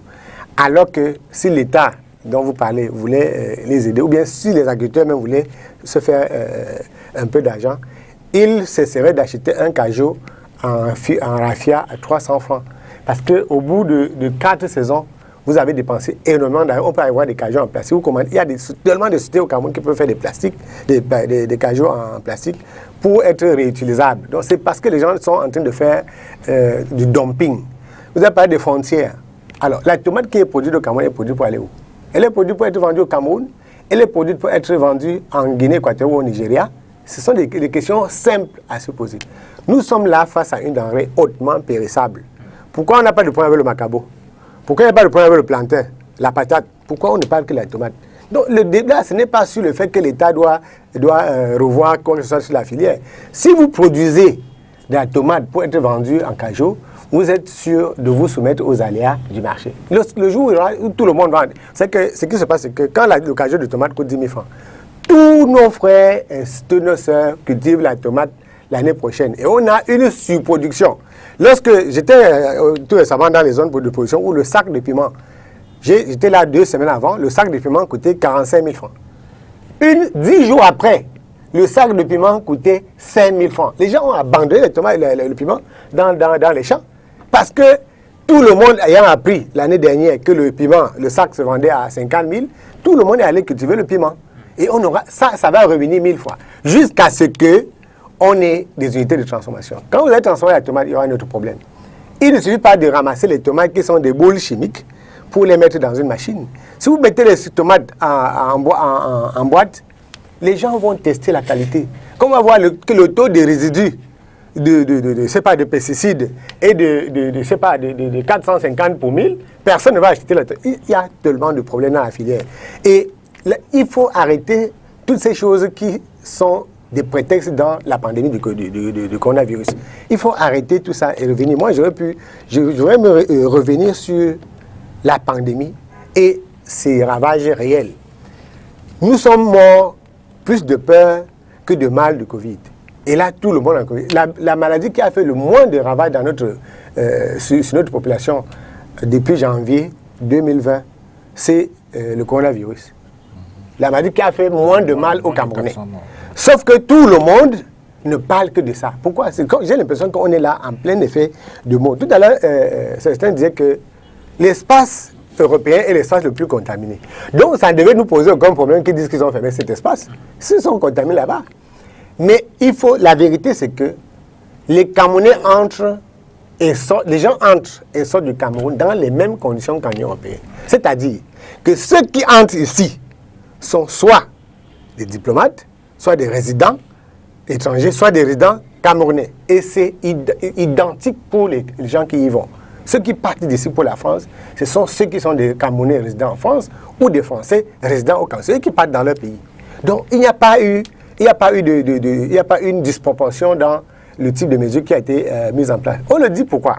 Tout à l'heure, quand je vous disais que nous sommes en pleine copie, ou alors on est dans un débat où on nous oblige à regarder les poils sur la grenouille. Donc on ne peut, oui, parce que les problèmes qu'on pose ne sont pas essentiels là en ce moment. L'économie a subi, alors quand vous dites, il y a la rente de la pandémie. Le fait d'injecter 850 milliards dans un tissu économique non productif est une escroquerie assez grave et qui va créer plutôt la surenchère et l'inflation. Quand on injecte de l'argent dans le tissu européen, dans le tissu économique européen-français, c'est un tissu productif. Cet argent-là va rentrer en production. Si on va faire comme au Gabon où, à la fin du mois, chacun vient se mettre devant le bureau de son frère, vous avez votre salaire, vous remettez 30, 40 000 francs, ce n'est pas de l'argent productif. Donc, il n'y a aucun système économique qui consiste à s'asseoir, dire qu'on vaut 800 milliards, on commence à donner aux gens. Ça n'a servi à rien. Si, avec 800 milliards... C'est pas tout le monde. On parle de la tomate. Il y a une société au Cameroun, on a travaillé sur une entreprise qu'on appelle la SCAN, qui n'a pas besoin. On dit, mais pourquoi on relance la SCAN? Pour mettre sur pied une petite unité de transformation de la tomate, on n'a pas besoin de 2 milliards. Mais on dit qu'il faut que l'État n'a pas voté beaucoup d'argent, mais avec 170 milliards, on aurait plus 2 milliards pour mettre sur pied une unité de transformation de la tomate. Notre tomate ne se serait pas retrouvée là, la plus-value serait énorme. Il faut qu'on sache. Il n'y a pas que la tomate, il y a les mangues aussi. J'ai pris un peu parce que je veux dire que quand nous sommes en train d'argumenter, d'interpeller le gouvernement, il ne faut pas qu'on interpelle le gouvernement pour qu'il fasse ce que les Gabonais ont fait. Il faut qu'on dise au gouvernement de faire des choses qui sont faisables pour le bien-être de notre population. Et les choses les plus importantes, par exemple, on peut fermer les frontières pendant 5 ans. Celui qui cultive son macabo à Monatélé, il n'aura aucun problème. C'est nous, là, ceux qui doivent aller prendre peut-être de l'argent de Soros, quelque part à l'étranger, nous voulons partir parce qu'on est dans la surenchère. Qu'est-ce qu'on va faire là-bas? Et les gens qui reviennent au Cameroun, ils viennent faire quoi? C'est la plupart des Camerounais qui vous disent oh, on a fermé les frontières, on nous empêche de rentrer chez nous. Quand les frontières seront fermées, ces gens-là ne reviendront jamais ici au Cameroun. Voilà, donc on est dans des débats qui ne sont pas essentiels pour les populations en ce moment. Justement, on continue de parler parce qu'on s'interroge. Est-ce que l'État va réouvrir les frontières? Alors, cher monsieur, pour sortir, comment entrevoyez-vous la situation ou l'avenir économique, sanitaire du Cameroun si jamais les frontières venaient à être rouvertes? Tout d'abord, André Dutermeka. Non, je crois que sur le plan sanitaire, nous avons une gestion sanitaire solide. Notamment, les médecins ont démontré qu'ils sont capables de gérer les épidémies, les pandémies, parce qu'il faut dire que à l'aurore de la pandémie, on prévoyait, on prédisait, on prophétisait même l'hécatombe, le carnage. Aujourd'hui, le carnage n'a pas eu lieu. Alors, cela est dû à deux blocs. Le bloc de la médecine moderne qui a maîtrisé le protocole de traitement, parce qu'aujourd'hui, lorsque vous regardez les chiffres, je crois qu'on est à plus de 12 000 contaminés, 11 000 guéris, ce qui démontre effectivement que la maladie, sur le plan, n'est-ce pas, du traitement, a été maîtrisée. Et ce que les gens ne savent pas aujourd'hui, c'est que sur le plan, n'est-ce pas, de l'informel ou de l'informalisation, n'est-ce pas, des traitements, beaucoup de Camerounais s'accrochent également à la pharmacopée et qui est devenue tout à fait, j'allais dire, la potion magique, n'est-ce pas, du corona et qui permet à ce que les Camerounais puissent marcher sûrement. Mais nous n'allons pas donner ces lauriers sans dire qu'il y a un véritable problème sur la discipline camerounaise vis-à-vis de cette maladie, sur l'insouciance des Camerounais. Et c'est à partir de cet instant qu'il est important de dire que chaque Camerounais à son niveau doit prendre toutes les mesures nécessaires pour pouvoir se prémunir face à la maladie. Et prendre les mesures, c'est notamment se sécuriser dans les mesures de distanciation sociale, avoir son gel hydroalcoolique, avoir son masque, le port du masque, mais également avoir un certain nombre d'hygiènes de vie qui vous permet, n'est-ce pas, de ne pas être dans les zones de contamination. Donc, c'est important de le dire. Sur le plan économique, je crois qu'il y a un certain nombre de problèmes, mais je crois qu'avec le desserrement aujourd'hui des mesures, certaines petites économies commencent à se relever, commencent, n'est-ce pas, à avoir voir une visibilité dans leur parcours et j'espère que ça va aller. Célestin Djamène? Oui, je suis d'accord avec Luther sur le civisme, parce que le civisme est très important, quelles que soient les mesures prises par l'État. Parce qu'il n'en demeure pas moins vrai que c'est chacun dans sa conscience qui doit prendre connaissance de ce qui est bon pour lui et finalement pour ses enfants. Je prends l'exemple très simple. Le gouvernement a posé un acte tout à fait irresponsable quand on ouvre des bars après 18 heures, mais le civisme consiste précisément à dire que voilà, vous n'êtes pas obligé d'aller vous empiffrer, vous enivrer dans des bars, et puis ne pas respecter la mesure de distanciation. Maintenant, ceci étant dit, je crois qu'il faut également rappeler, pour en sortir de cette crise sanitaire, le respect des mesures basiques, c'est-à-dire les mesures barrières que tout le monde connaît, avec distanciation, lavage de mains systématique, et puis port des masques. Maintenant, il est bien vrai que très souvent, tout à l'heure, ce que j'ai dénoncé, à savoir se focaliser sur des mesures qui sont tout à fait inefficaces, par exemple le thermoflash, je vois ça maintenant à l'entrée de tous les magasins, c'est du n'importe quoi. Je veux dire qu'on peut très bien être un infecté. Il y a aussi des points d'eau où les gens se lavent les mains. On peut être un infecté, avoir 36 de fièvre. Il y a des points d'eau où les gens se lavent les mains aussi. Donc je crois qu'il y a des mesures beaucoup plus efficaces et le gouvernement devait davantage sensibiliser les gens à ce niveau-là. Sur le plan économique, bien sûr, bien sûr, notre économie est basée essentiellement sur l'informel, mais pour les entreprises, les petites et moyennes entreprises ou les PMI, c'est-à-dire que ceux qui n'ont pas pu garder leurs employés à cause du confinement plus ou moins obligatoire, il faut quand même leur venir en aide. C'est-à-dire, par exemple, pour que l'activité économique puisse être relancée, il faut aussi savoir que les entreprises, notamment les petites et moyennes, constituent l'ossature de l'économie des nations. Donc c'est pour ça que tout à l'heure j'ai cité la France, parce qu'elle a bien pris conscience que les PME constituaient 90%, n'est-ce pas, des entreprises françaises. Au Cameroun, on peut transposer ce raisonnement en se disant que les petites entreprises qui ont dû confiner les gens pendant de longues semaines doivent aussi bénéficier de l'aide de l'État.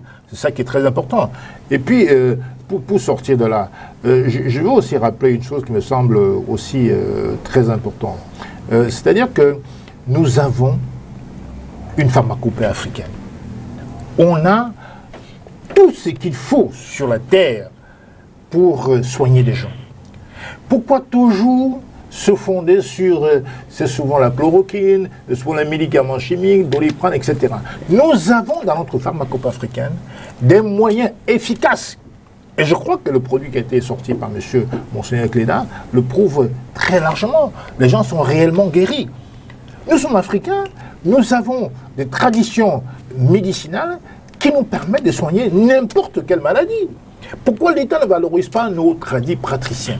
C'est très important de le dire. D'accord. Parce qu'il y a tellement de mots qu'on pourrait résoudre, justement, si on faisait confiance, si on valorisait ce secteur-là. Malheureusement, ce n'est pas le cas. Et on est quand même dans un continent qui, les Européens viennent chercher ici les principes actifs, n'est-ce pas, de certains médicaments. C'est dans la brousse africaine, dans la forêt africaine, dans l'écologie africaine qu'on vient chercher certains éléments essentiels. Alors nous-mêmes, on a cours à l'étranger pour aller consommer des produits chimiques qui finalement tuent notre santé. Parce que l'immunité est très importante dans ce secteur-là. Donc quand les médicaments chimiques, quand nous les consommons, eh bien ça détruit notre immunité. Or le virus vient, regardez par exemple les diabétiques, les gens qui ont des problèmes respiratoires, qui ont des problèmes cardiaques. Et quand ils vont mourir, on va dire c'est le Covid. Mais en vérité, on ignore qu'il y avait des antécédents médicaux, n'est-ce pas? C'est des gens qui étaient déjà très malades, ou plus ou moins âgés, et qu'ils n'avaient plus assez d'immunité.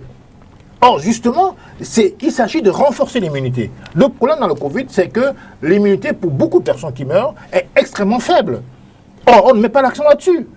On met l'accent sur des choses totalement inutiles, la chloroquine, etc. Bon, je ne suis pas en train de critiquer la chloroquine. Je dis simplement que la première mesure à prendre, c'est de permettre aux Camerounais de renforcer leur immunité. Pourquoi chez les enfants, il y a moins de décès? Parce que naturellement, ils ont cette immunité-là. Voilà, c'est compris.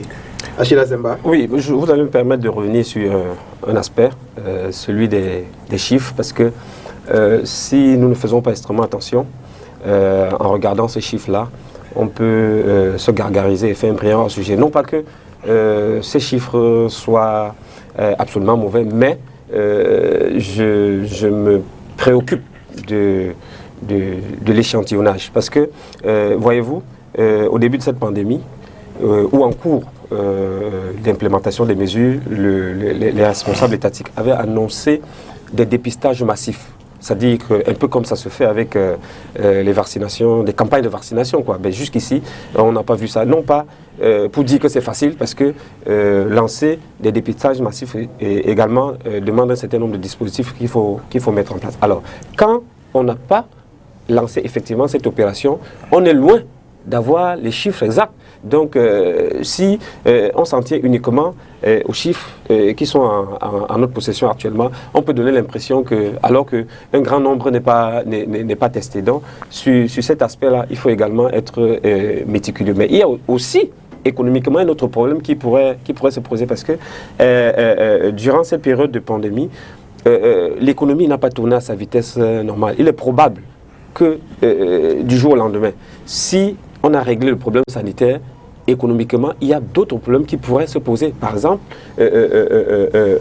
l'abondance de notre marché des produits, ce qui va peut-être quelque part créer une compétition en termes de prix. Peut-être à ce moment-là, le client va être bénéficiaire parce qu'il aura plusieurs options sur la table. Mais les opérateurs économiques qui auront initié des commandes avant la situation du Covid pourrait se retrouver dans une situation qui ne leur permettrait pas de rentrer pratiquement dans le frais à cause d'un certain nombre de choses. Et c'est à ce moment-là, et l'UTF va nous excuser, on est obligé de revenir vers l'État. L'État qui est cette mastodonte-là, qui à un moment donné peut trouver des moyens pour créer des équilibres afin que l'économie puisse se repartir, qu'on sorte définitivement de l'ornière. Denis Kwebo. La pandémie du coronavirus a été une très grande opportunité pour nous, Camerounais, pour les Africains. Elle nous a permis de savoir qu'on peut ne pas importer les cure-dents pour 4,5 milliards. On peut travailler suffisamment pour fabriquer les seringues dans notre pays. C'est que le Cameroun ne fabrique pas les seringues. Tous les soi-disant économistes, les théoriciens d'ici et d'ailleurs qui parlent de la transformation du Cameroun regardent les choses en termes de ce qu'ils peuvent voler. Alors qu'il y a des choses essentielles à faire dans ce pays et ces choses-là sont faisables. Il est possible pour les Camerounais de soigner leurs malades. Et Mekap a utilisé le mot que j'aime le plus, la déresponsabilisation des citoyens camerounais. Notre santé dépend de nous, pas de quelqu'un d'autre.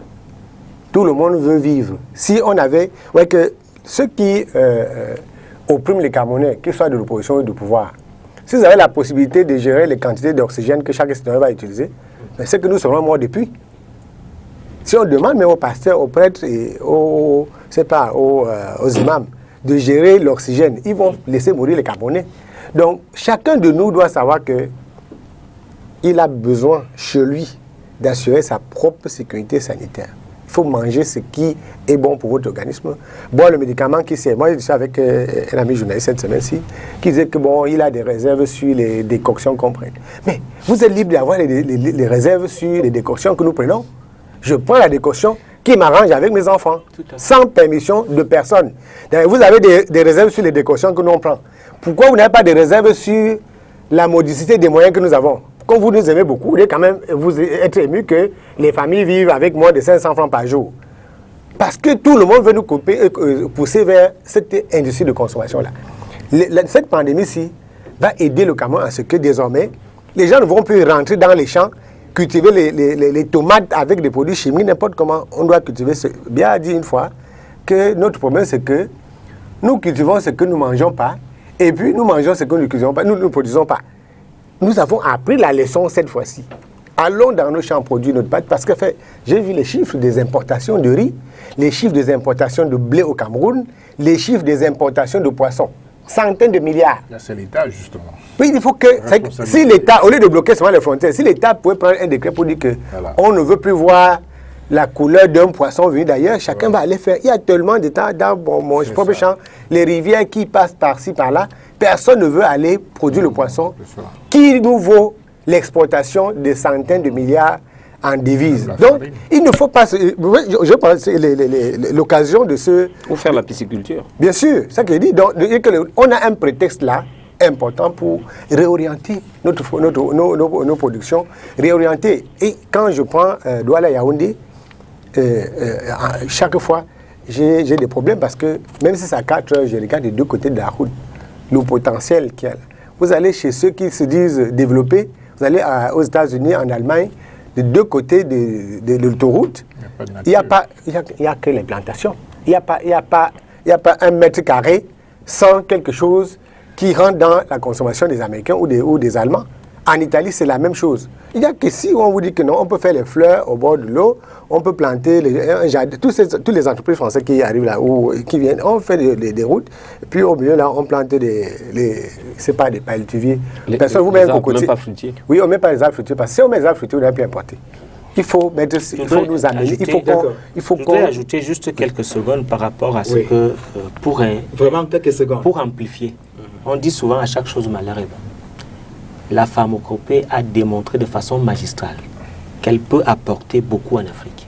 Et c'est important aujourd'hui de dire que les deux volets, les deux piliers, la médecine moderne et la médecine traditionnelle doivent marcher main dans la main. Parce que la puissance de la pharmacopée, c'est qu'elle traite les maladies naturelles et les maladies non naturelles. Parce que les maladies non naturelles, c'est les maladies où, effectivement, vous allez à l'hôpital, on fait tous les scanners. C'est pour ça que c'est la cinquième maladie, toutes les maladies. Mais la maladie est là.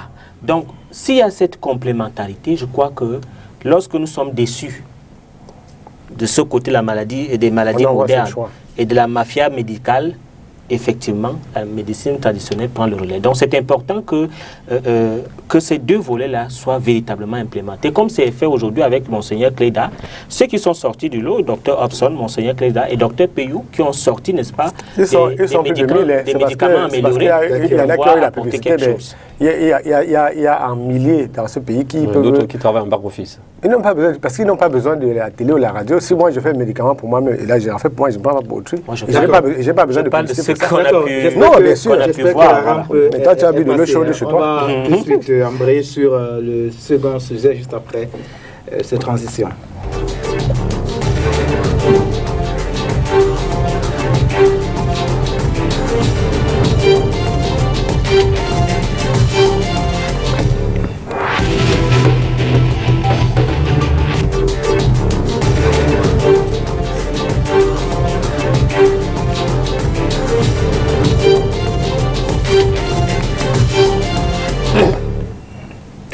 Dans la lutte contre les dérives médiatiques, le gouvernement appelle les professionnels des médias à plus de responsabilités partant du climat social qui est on ne peut plus fragilisé par de multiples crises. Le ministre de la Communication, René Manu-Sadi, et la ministre des Postes et Télécommunications, Minette Libon-Liking, annonce une pluie de répression. Les deux l'ont fait savoir au cours d'une sortie gouvernementale dédiée au Kwebo. Qu'est-ce que cela vous inspire, ces deux sorties, ministre de la Communication et ministre des Postes et des Communications? Deux sorties de deux adultes très respectables qui pleurent en plein marché. C'est une horreur pour le Cameroun, parce que ça fait longtemps qu'on entend les ministres pleurer. Si on enlève le mot, le ministre, ça dit, tous les autres ministres ont pleuré comme ça. Vous savez, le principe fondamental en droit, c'est la sanction. Lorsqu'il n'y a pas de sanction, il n'y a pas de droit, on est dans la cour du roi Péto. Les médias au Cameroun et les soi-disant journalistes, ceux qui dénaturent la presse, qui déstabilisent la presse, sont sponsorisés par les membres du gouvernement. Ça, il faut le dire. Les médias à gage, à 99%, sont financés par les membres du gouvernement. Et il ne faut pas penser qu'il y a des exceptions. Il n'y a pas d'exception. Il n'y a pas d'exception. J'ai fait un tweet il y a de ça quelques jours pour expliquer aux Camerounais que les médias, qu'on dit médias du peuple, là, viennent de prendre l'argent du pouvoir. Personne n'avait dit. Il a fallu que je le dise et ouais, que ça m'a valu beaucoup de choses. Tous les médias ont reçu l'argent du pouvoir. Et dans les lignes éditoriales de ceux qui étaient dans la surenchère, tout a changé. Tout le monde retrouve, par exemple, le BI n'est plus devenu sauvage. On a montré comment est-ce que ce sont des forces, encore que ces forces ont été des forces extraordinaires.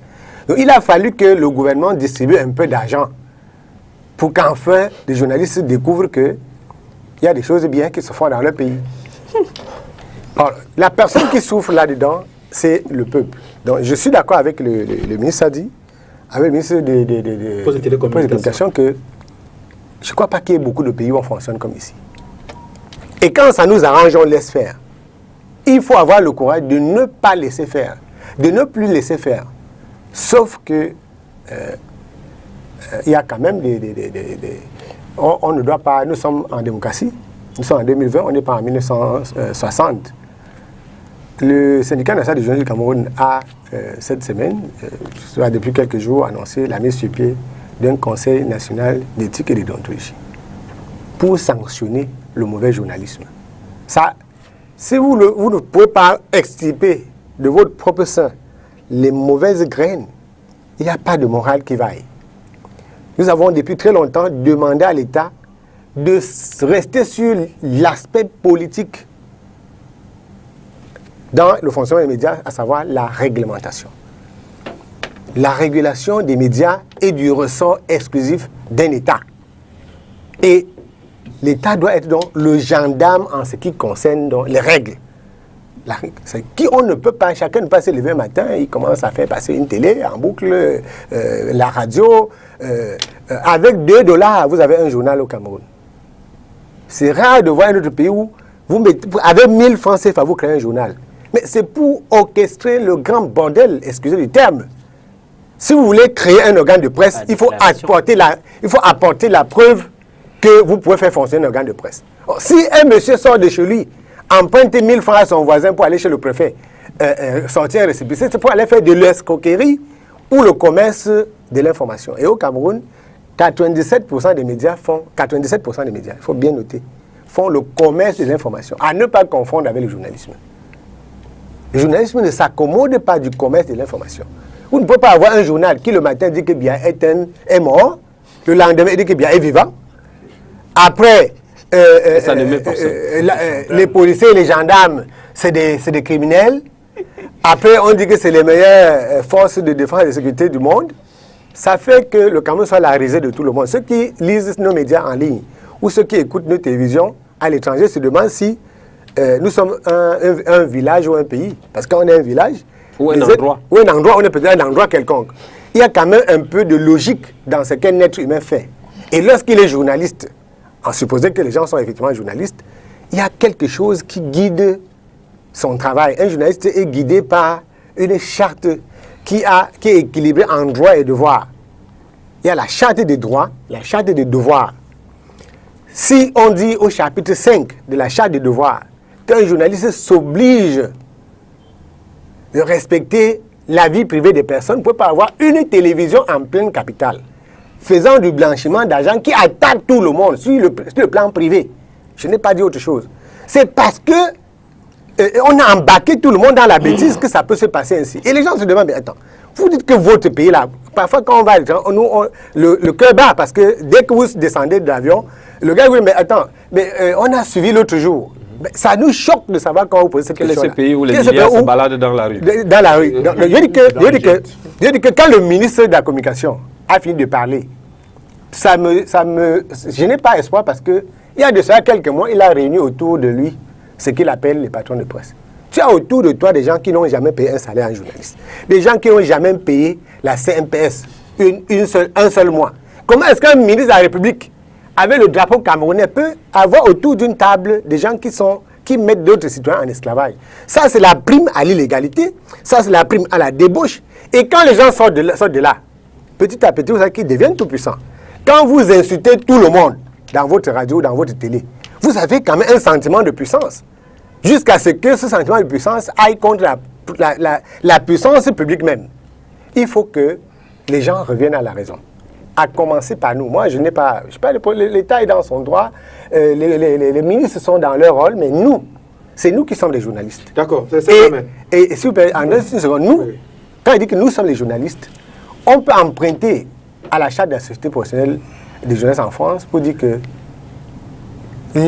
nous devons protéger notre métier. Ce n'est pas le ministre de la Communication ou la ministre de Postes et de Communication qui doit nous dire que pour défendre son métier, il faut chasser de notre sein les gens qui n'y ont pas droit. Donc nous ne devons pas aider le gouvernement, nous devons prendre nos responsabilités, et nous avons décidé de prendre les nôtres, que tous les autres journalistes, sur les plateaux de télévision, radio, à la presse écrite, que les gens arrêtent de faire le commerce de l'information. D'accord.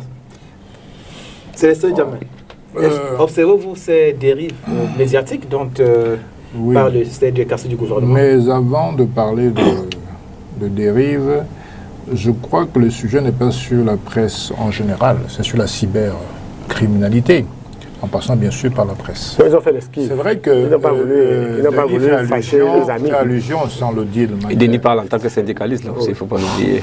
Oui, parce qu'ils ont eu peur. Denis fait allusion, n'est-ce pas, à la presse, disons, à la mendicité de certaines bonne partie des journalistes au Cameroun, la grande partie des journalistes qui se retrouvent cauchardisés et qui sont obligés de parfois servir dans le sensationnalisme, dans le breaking news. Donc, le problème se transporte sur les réseaux sociaux. C'est-à-dire que les réseaux sociaux, ce n'est pas une cour de récréation où règne l'impunité totale. Il faut savoir qu'un crime qui est commis de manière physique peut également être commis de manière cybernétique. Donc aujourd'hui, il y a des lois depuis très longtemps, depuis que Mme Dibom-Diken a été nommée, on arrête de bavarder, de dire tout et n'importe quoi, mais il n'y a pas d'implémentation. On a voté récemment une loi qui a porté modification du code pénal. On a introduit l'article 241 qui réprime les discours haineux, le racisme et le tribalisme. Mais on voit bien que tous les jours sur les réseaux sociaux, mais c'est une pluie de dérives tribales et personne n'est interpellé. Comme si les réseaux sociaux étaient un champ où règne l'anarchie totale. Moi, je pense que si on ne sévit pas par l'exemplarité, rien ne peut être amélioré. Aujourd'hui, il est clair que les trois quarts de l'information se passent, entre guillemets, sur les réseaux sociaux. Il y a des bons et des pas bons. Mais en tout cas, aujourd'hui, chacun dispose d'un Android, d'un téléphone Android, et chacun peut écrire ou dire n'importe quoi si vous en passez pour un journaliste. Donc il est temps, effectivement, il y a déjà tellement de réglementation. Si un pays au monde où il y a suffisamment de réglementations bien écrites, c'est bien le Cameroun. Le problème n'est pas à ce niveau-là. Le problème, c'est sur l'application de ces lois-là. Qu'est-ce qu'on en fait? De cette inflation de lois. Qu'est-ce qu'on en fait, comme disait tout à l'heure Achille? Donc, en vérité, est-ce que, comme disait Denis, les autorités ont la volonté de s'impliquer véritablement dans l'implémentation de ces lois qui foisonnent de partout. Voilà le cœur du problème. Maintenant, pour revenir sur la cybercriminalité, nous sommes tous des citoyens camerounais et nos vies privées doivent être totalement protégées, comme l'exige le code civil et comme l'exige le code pénal. Il n'y a pas de raison qu'un mec se mette derrière son clavier et balance n'importe quoi sur vous et qu'il ne soit pas poursuivi. Il faut qu'il y ait des cellules dans tous les procureurs, dans tous les cours d'appel, où les procureurs doivent immédiatement interpeller les gens qui balancent des inepties ou des calomnies sur votre compte, n'est-ce pas? Et c'est en commençant à faire application de ces lois-là que peut-être des choses vont s'améliorer. Mais en l'état actuel des choses, c'est la cour du roi Péto. Chacun dit tout et n'importe quoi, on laisse faire. Donc, je reviens sur la loi contre le tribalisme, qui est une gangrène qui monte chaque jour dans notre pays. Et ça, c'est renforcé, malheureusement, par les réseaux sociaux. Que fait le gouvernement? Il y a des lois qui existent. Il y a un code pénal qui a été réformé récemment. Mais qu'est-ce qu'on fait de manière concrète pour essayer de sévir dans ce domaine-là? Il n'y a rien qui est fait. Pour la presse normale, la presse écrite en tout cas, aujourd'hui, on sait très bien qu'il y a un problème de fond. Les Camerounais ne les lisent pas. Bon, peut-être que l'Android vient sauver, la presse cybernétique vient sauver peut-être le degré de lecture ou le niveau de lecture des Camerounais, c'est vrai. Donc, raison de plus pour être encore plus vigilant sur les réseaux sociaux. Parce que les Camerounais écrivent beaucoup sur les réseaux sociaux et lisent beaucoup. Et donc, on doit encadrer ce secteur-là qui me semble très important. De la même manière qu'on lutte contre les cyberterroristes, les cyberattaques contre... Récemment, il y a eu Elecam. Vous savez, Elecam a été attaqué, n'est-ce pas, dans ces données. Les entreprises d'État qui dirigent, qui impactent notre vie au quotidien. Si les hackers attaquent des entreprises d'État, mais par exemple une mairie, avec son état civil, mais ça peut avoir un impact quotidien sur notre vie quotidienne. Donc, il faut élargir ces applications-là. Il ne faut pas simplement pondre des lois qui n'ont aucune portée du tout. Parce que beaucoup de choses, aujourd'hui, malheureusement, se passent sur les réseaux sociaux. Et le monde, maintenant, est dans les androïdes. Le monde est de plus en plus dans les réseaux sociaux, dans le cybernétique, dans le digital. Donc, raison de plus pour saluer votre sujet, c'est un sujet hyper important, parce que dans les 5-10 ans à venir, personne ne regardera même plus la télévision, ne lira plus la presse écrite. On sera tous sur Internet, parce que tout se passe sur Internet. Les campagnes électorales se feront même sur Internet. Donc, c'est pour ça que ce capharnaüm doit être complètement encadré et réglementé pour permettre à ce que, 1, nos vies soient préservées, de 2, que les institutions étatiques soient également préservées. Parce qu'aujourd'hui, si vous prenez les hackers qui se mettent à Sydney, à Washington ou à Paris, qui lancent une attaque contre les CAM, qui lancent une attaque contre la mairie, de la première, de la troisième ou n'importe où d'ailleurs, il est évident que pendant des jours, il y aura un impact extrêmement nocif pour les populations.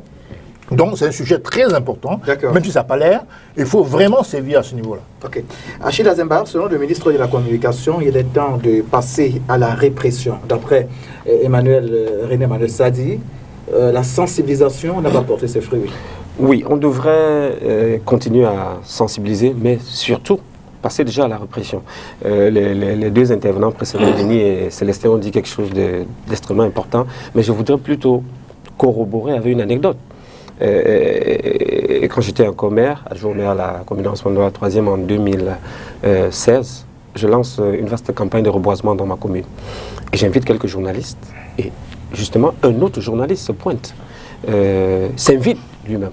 Et à la fin de la cérémonie, un peu comme on dit dans le jargon, il fallait payer le taxi. Bon, je n'avais pas invité suffisamment de journalistes parce que le budget était réduit.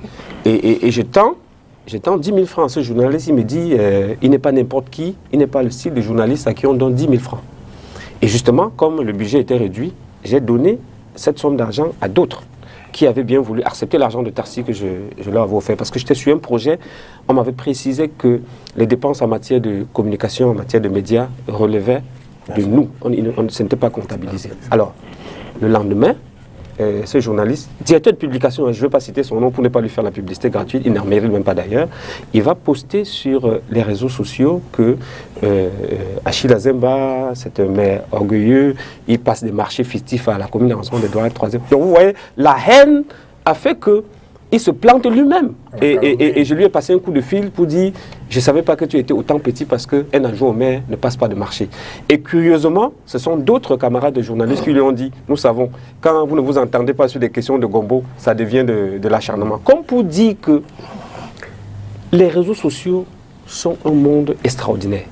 Et depuis que je suis plus maire, j'ai compris que WhatsApp, c'est un outil qui peut vous faire gagner honnêtement de l'argent. Il suffit de tomber sur quelqu'un qui a un produit qu'il souhaite écouler, vous faites une photo et vous rebalancez à quelques personnes que vous connaissez qui sont intéressées, vous gagnez de l'argent. J'en gagne.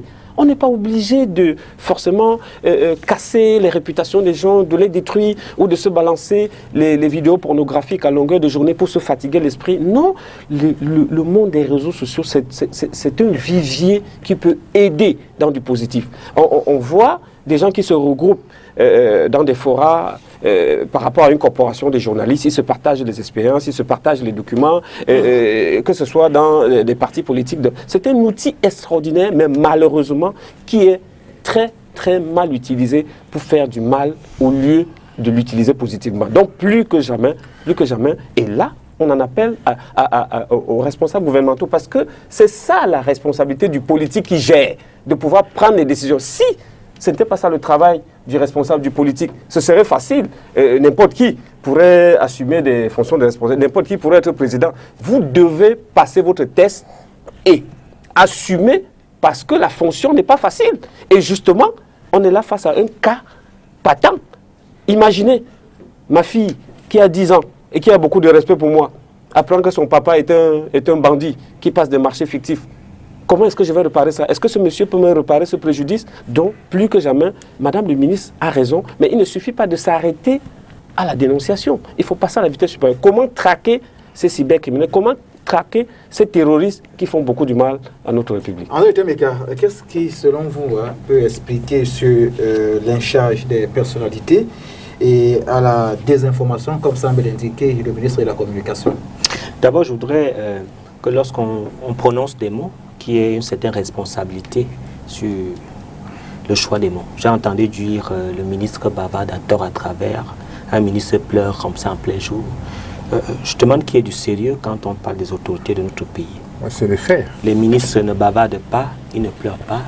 Ils ont constaté une situation de dysfonctionnement et de crise et ont pris, n'est-ce pas, la résolution d'abord de communiquer aux Camerounais dans le cadre de la sensibilisation et d'énoncer les sanctions qui peuvent venir si certains perdurent. Je voudrais vous dire que le débat m'intéresse au premier chef parce que je suis journaliste, sauf si Denis me dénie déjà cette qualité en qualité de président du syndicat. Il n'a pas dit. Non, formé par C'est le cas de presse. Il n'a pas dit. Formé par...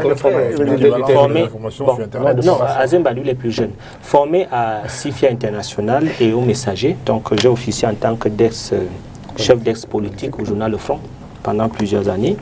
Donc, je connais le débat, je connais la situation. Moi, je pose deux problèmes. Le premier problème, c'est qu'il y a une confusion entre les journalistes et les lanceurs d'alerte. Il y a certains qui, notamment, ont fait une usurpation ou une conversion, qui utilisent le titre de journaliste dans ce qu'on appelle les lanceurs d'alerte. Mais, en fait, derrière les lanceurs d'alerte se trouvent les chasseurs de primes. C'est-à-dire que parce qu'ils ne sont même pas lancés d'alerte. Ils utilisent l'information. Chasseurs de primes, c'est pour des tueurs à gages. Ils utilisent l'information, ils marchandent de l'information au gré, n'est-ce pas, des sommes d'argent. Ça, c'est important de le dire. Et ils se prévalent du titre de journaliste et commettent des forfaits. Parce qu'il faut le dire, tout se passe à ce niveau. Et ces lanceurs d'alerte sont captés par des hommes politiques, notamment qui financent au gré, n'est-ce pas, de leurs commandes tapis dans l'ombre des articles. Et il y a un autre problème qui est, n'est-ce pas, la conversion des journalistes au journalisme militant ou au journalisme idéologique. C'est-à-dire qu'au lieu de faire du journalisme, lui, il adhère à une idéologie politique, à un combat politique, et il se substitue le rôle d'un homme politique pour être celui-là qui véritablement combat la quête pour le pouvoir, ainsi de suite. Voilà les problèmes que nous avons. Maintenant, quand nous revenons au centre de ce problème, il y a le problème même de la connaissance du métier de journaliste. Parce que moi, je suis un enseignant de communication. J'ai fait également le journalisme. Il y a l'éthique et déontologie de la communication. Monsieur Célestin Djamel parlait tout à l'heure du code pénal. Mais vous insultez quelqu'un, vous allez en prison. L'injure est un délit. L'atteinte à l'honneur, à l'honorabilité d'un individu, c'est un délit. Mais il y en a qui se donnent à cœur joie. Parce qu'effectivement, il y a une confusion. Lorsque certains font le journalisme, ils ont l'impression que le journaliste a l'impunité. Le journaliste est dans l'impunité, il a une sorte d'immunité. Parce qu'à chaque fois que vous allez voir, on arrête un journaliste pour des faits avérés. Vous allez voir que M. Denis Kouebo va faire un communiqué corsé pour demander effectivement de libérer ce journaliste parce qu'il était dans l'exercice de ses fonctions. Et c'est ça un peu le méli-mélo. C'est-à-dire que quelqu'un a commis des forfaits, des exactions sur le cadre de son métier, mais il est protégé par les journalistes parce que lui-même il sait, nous le savons, nous tous, qu'on n'abandonne pas un confrère. C'est un principe. Et c'est pour ça que même s'il y a forfait, nous d'abord, en tant que journalistes, on essaie, n'est-ce pas, de défendre le confrère. Donc, il y a un sérieux problème dans le net. Vous avez des gens, ils vous disent aujourd'hui, Paul Biya est mort. Demain, ils vous disent qu'il y aura invasion militaire au Cameroun. Après, demain, ils vous disent que ils ont déjà tué toutes les personnalités du Cameroun. Et ils ne sont inquiétés aucunement. Non, mais pas à ces temps. Je vais conclure. Cherchons les solutions. Je veux conclure en disant que le président Paul Biya, qui est le maître de la démocratie, qui nous a apporté cette démocratie, d'ailleurs, il a dit que il voudrait qu'on pense de lui comme celui qui a apporté la démocratie. Mais nous sommes là au cœur donc des problèmes de la démocratie. Est-ce que les Camerounais s'approprient la démocratie en respectant les règles? Je ne crois pas. Et c'est pour ça que je suis fier aujourd'hui, sur ce plateau qui est bien représentatif, le MRC, le SDF, nous sommes unanimes qu'il y a problème. Nous sommes unanimes qu'effectivement, il faut rationaliser le milieu, il faut nettoyer le milieu. Alors, la première des solutions, c'est la répression, bien évidemment. Bon, pour la plupart, ils font... Vous corroborez la décision du ministre de la Communication? Totalement.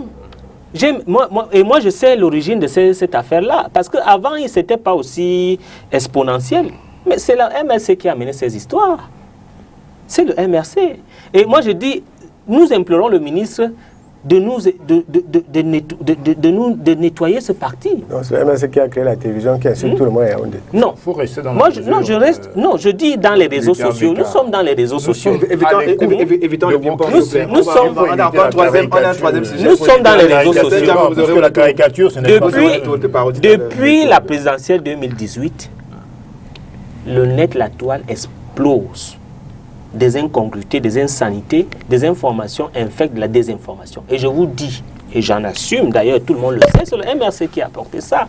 Et ils ont été précurseurs du fait qu'ils ont préparé ça en créant des sites de prête-noms et tout, et ils infectent la toile avec ça. Donc, il est important de nettoyer. Le nettoyage total. Il faut nettoyer. Alors, c'est le Saint-Germain. Comment fait-on pour aboutir à un usage responsable de ces médias? Bon, d'abord, il faut rappeler que quand on est dans un débat sérieux, il faut avoir des analyses objectives et sérieuses. On ne peut pas dire que c'est un parti politique. Je comprends que vous voulez répondre directement à André Luther. Il y a des choses. Il connaît la vérité. Il y a des choses qu'il faut. Il connaît la vérité, il sait que c'est ça. Parce qu'aujourd'hui, il y a beaucoup de gens qui sont implantés dans son parti politique, qu'on appelle la cellule de communication du RDPC, qui parfois distille des faux profils pour justement porter le propre de la même manière. C'est interdit dans le RDPC, c'est faux. Évitons je le dis de façon péremptoire, c'est faux. On ne peut pas réduire un problème aussi important d'envergure à un parti politique. Il y a un foisonnement de tout et de n'importe quoi sur Internet. Oui, ça compris. Vous comprenez? Il y a tous les techniques. Je peux me présenter avec un faux profil. Je parle contre mon parti même d'ailleurs. Il faut éviter la démesure. Oui. Maintenant, la solution, je crois qu'il y a des textes de loi.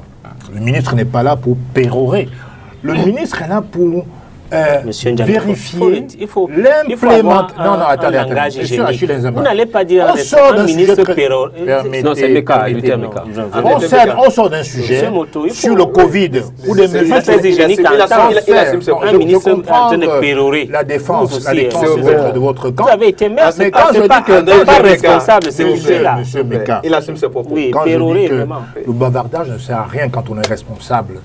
Il y a des lois, on sort d'un sujet très important qui est le Covid. Il y a des mesures qui ont été prises. N'est-ce pas? Il faut simplement, comme l'a dit Achille, implémenter. Le bavardage sert à quoi? Bon, pérorer. C'est ça qu'on parle de bavardage. C'est pas c'est pour dire, mais au lieu de parler, on parle, on n'agit pas. Donc quand je dis pérorer, il faut...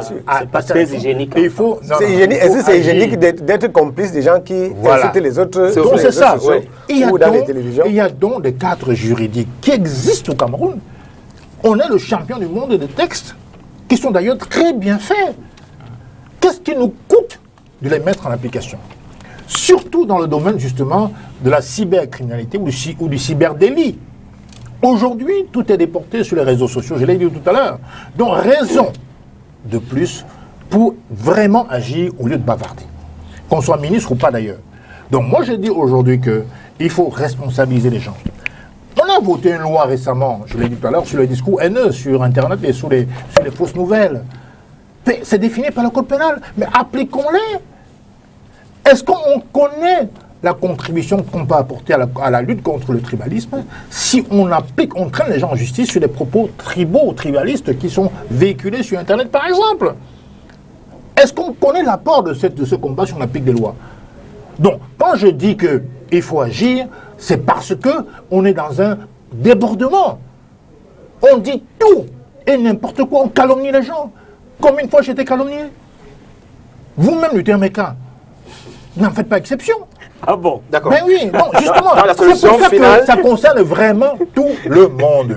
Hein? En défendant cette cause-là. Parce que vous pensez tout ce que je pense de Camto est faux. On défend. Non, je n'ai pas. La solution véritable, s'il vous plaît. On parle encore de vos victimes, Saint-Germain. Je dis que quand Et on parlez parle de de vous fausses comme nouvelles, Qu'est-ce qu'on retient? La solution finale, c'est laquelle? on retient Qu'est-ce qu'il faut agir. Il y a des textes pour ça. Ils D'accord. sont encadrés. On connaît les profils des gens, on connaît leurs murs, leur page Facebook, etc. On connaît leur numéro WhatsApp, donc on peut interpeller et interroger. Ça pourrait assainir et nettoyer ce monde-là. D'accord. En matière de presse, par exemple, il y a les délits de presse. On a beau être journaliste, mais on doit être responsable, comme l'a dit Luther Meka. C'est-à-dire que c'est pas parce qu'on est journaliste qu'on est immunisé contre les appels, les interpellations judiciaires. On doit pouvoir s'assumer. Sachez que porter atteinte à l'honneur de quelqu'un, ça peut vous amener en prison. D'accord, Achille Zemba. Il faut agir. En quelques minutes seulement, 2 minutes, puisqu'on va embrayer sur le troisième sujet. Tout le monde est d'accord qu'il faut agir, mais il y a quand même une situation importante, hein, celle du sapeur-pompier pyromane. Parce que, comme Célestin le dit, c'est pratiquement tout le monde qui mouille là-dedans. Et plus précisément, ceux aussi qui ont la responsabilité de parce que parfois, j'observe la revue de la presse les matins, vous avez parfois une série de journaux, 6, 7, 8 canards, qui ont pratiquement le même titre un matin, pour envoyer la flèche sur un individu X, voilà. Ils ont les mêmes titres à une virgule prête. Ça paraît quand même bizarre que... curieusement. Non, la solution, c'est de pouvoir mettre en branle les dispositifs de notre code pénal qui ont été pris, de passer à l'application, donc du stade des discours. Le constat est fait qu'il y a un problème, tout le monde le voit, parce que personne de nous ne sera content d'être calomnié injustement. Mais maintenant, qu'est-ce qu'il faut faire? Il faut effectivement arrêter avec la tolérance administrative et passer à la répression. Mais maintenant, l'État a tous les pouvoirs, parce que si toi et moi, Célestin et moi, décidons d'organiser un meeting dans une heure, je suis sûr que 30 secondes avant, on aura pris des dispositions pour nous empêcher, parce que l'information a dû partir de quelque part pour arriver dans leurs oreilles. Donc, pourquoi est-ce qu'on ne pourrait pas traquer toutes ces personnes-là une fois qu'on s'est rendu compte qu'effectivement, elles sont dans une entreprise mafieuse et pouvoir sévir? Oui, ce n'est pas aussi facile que ça. Vous savez que la toile, ce n'est pas au Cameroun. La toile est mondiale. Il y a des choses... Tous les gens encagoulés ne sont pas au Cameroun. Et il n'est pas possible d'agir contre eux. Donc, mais il y en a aussi qui sont là. Je viens, je dis qu'on va rester la majorité sont ici. Ce qui fait problème, c'est que nos propres responsables... Il y a quelqu'un qui m'a fait savoir que le site, par exemple, le site internet du ministère des Postes et des Télécommunications ne fonctionne pas.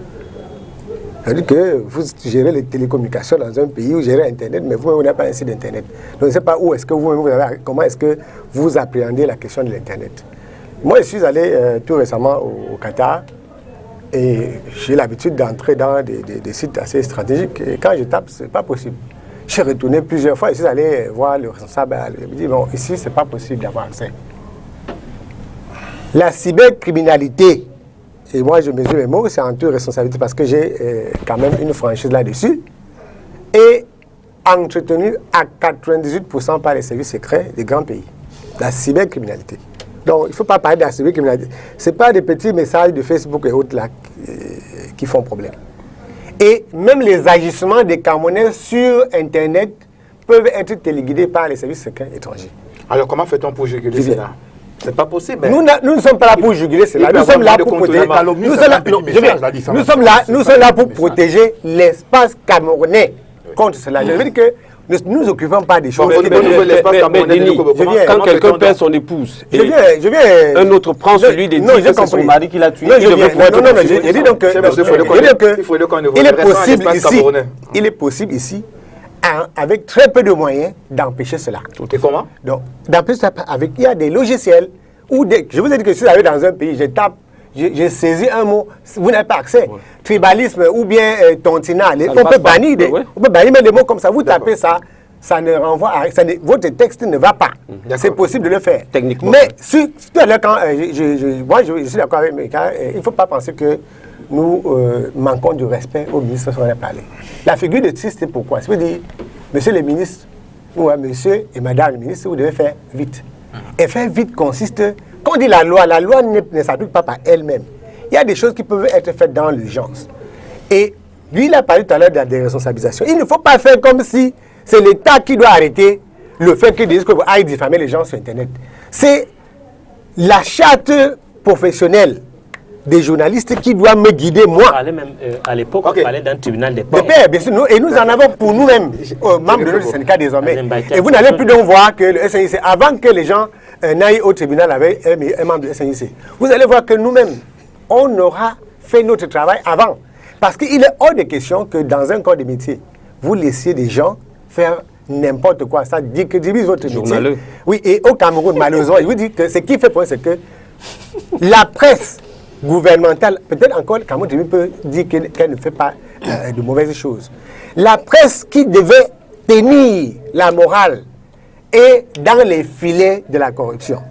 Et on ne peut pas, c'est la presse qui devait aider à cela. La presse classique devait chasser les mauvais gains de Facebook. Lorsque dans la presse quotidienne, je suis contre le tribunal des pairs parce qu'ils ont souvent tendance c'est nous. On ne peut pas. Non, la tribunal des pairs, au tribunal des pairs, non. Au tribunal des pairs, on ne protège pas, on ne protège personne. Il doit mettre, s'il vous plaît, cher monsieur, mais il vous sanctionne sans préjudice des sanctions pénales. Quand vous couvrez vos pairs, on ne couvre pas, cher monsieur. On ne couvre pas. Cher monsieur, s'il vous plaît. Je constate que le débat, ce sujet est assez intéressant. Malheureusement, on n'a pas assez de temps. On va faire tout simplement un tour table pour ce qui est du troisième et dernier sujet. On le fait juste après cette transition. On a quelqu'un en pleine capitale qui dit tout d'un forêt.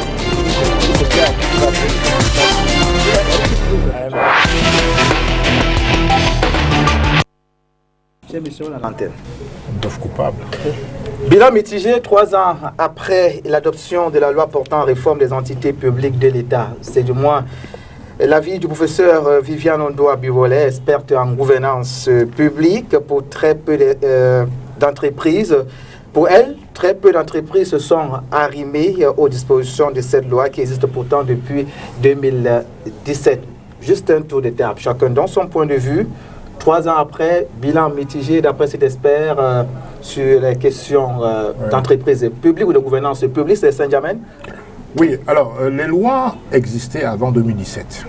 Il y a eu un renforcement de ces lois en 2017. Parce qu'on regardait... C'est depuis 1999. Voilà.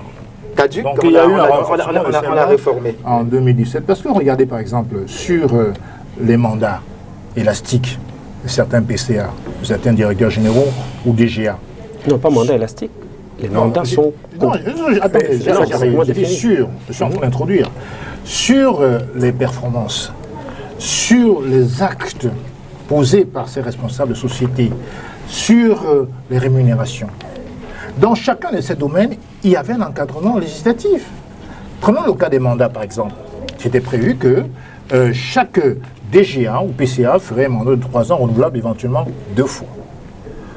Force est de constater que sur le terrain, dans la pratique, il y a des gens qui sont là depuis 15, 30, voire même 40 ans des fois. Alors que la loi existe. C'est toléré. L'État est parfaitement au courant de cette longévité exécrable des mandats qui plombe les performances de l'entreprise. Ouais.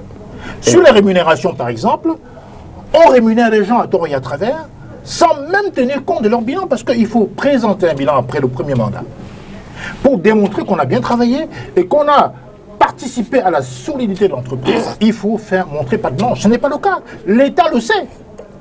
Vous avez quelques courageux, comme Mme Biolet, on doit, qui a eu le toupet de dire que mon mandat est terminé et je remets mon tablier. Et même jusque-là, il a fallu d'autres quelques semaines pour qu'on la débarque de son poste. Prenez par exemple le FNE. Le FNE qui est dirigé par M. Camille Moutet depuis pratiquement 30 ans, donc pratiquement depuis sa création. Aujourd'hui, quelle est la mission, le bilan de la mission qu'on lui a confiée? C'était de lutter contre le chômage. Oh, il y a de plus en plus de chômeurs. Est-ce que c'est normal qu'on passe à la tête d'une société d'État 30 ans? Est-ce que c'est normal? L'État le sait. Donc moi je dis et je redis que il faut, le mot implémentation est revenu sur tous ces sujets-là. Parce qu'il y a un laxisme organisé de la part de l'État aujourd'hui. Et c'est cette impunité qui crée justement la déchirure et le déclin des sociétés. C'est vrai que le but d'une entreprise publique, ce n'est pas forcément d'accumuler des bénéfices. C'est d'abord une mission. Mais cette mission ne peut pas permettre, n'est-ce pas, à faire du tout et n'importe quoi. Et surtout, à absorber les fonds de l'État sans aucun résultat. Quand je parle de la FNE, elle est financée par la redevance, les taxes parafiscales, les redevances de la CRTV, il y a les subventions de l'État, et il y a les dons des bailleurs de fonds. Et tout ceci n'aboutit sur aucun bilan. Et la personne est là depuis au moins 30 ans. Donc l'État est le premier responsable de ces dérives-là. D'accord. Aujourd'hui, il y a des textes, vous avez parlé de la loi 2017, il faut l'appliquer. Quand on fait 9 ans maximum, on doit partir. Et les actes illégaux posés par les PCA après leur mandat doivent vraiment être illégaux. C'est-à-dire que si un monsieur qui est là depuis 3 ans, on n'a pas renouvelé son mandat, qui pose un acte la 4e année, cet acte doit être nul et non avenu. Tout simplement. C'est compris. À la suite de Célestin, je vais nuancer. Au lieu de parler de l'État, je parlerai plutôt des responsables au moment où on parle, par rapport au pouvoir qui doit être utilisé. Parce que c'est de ça qu'il est question.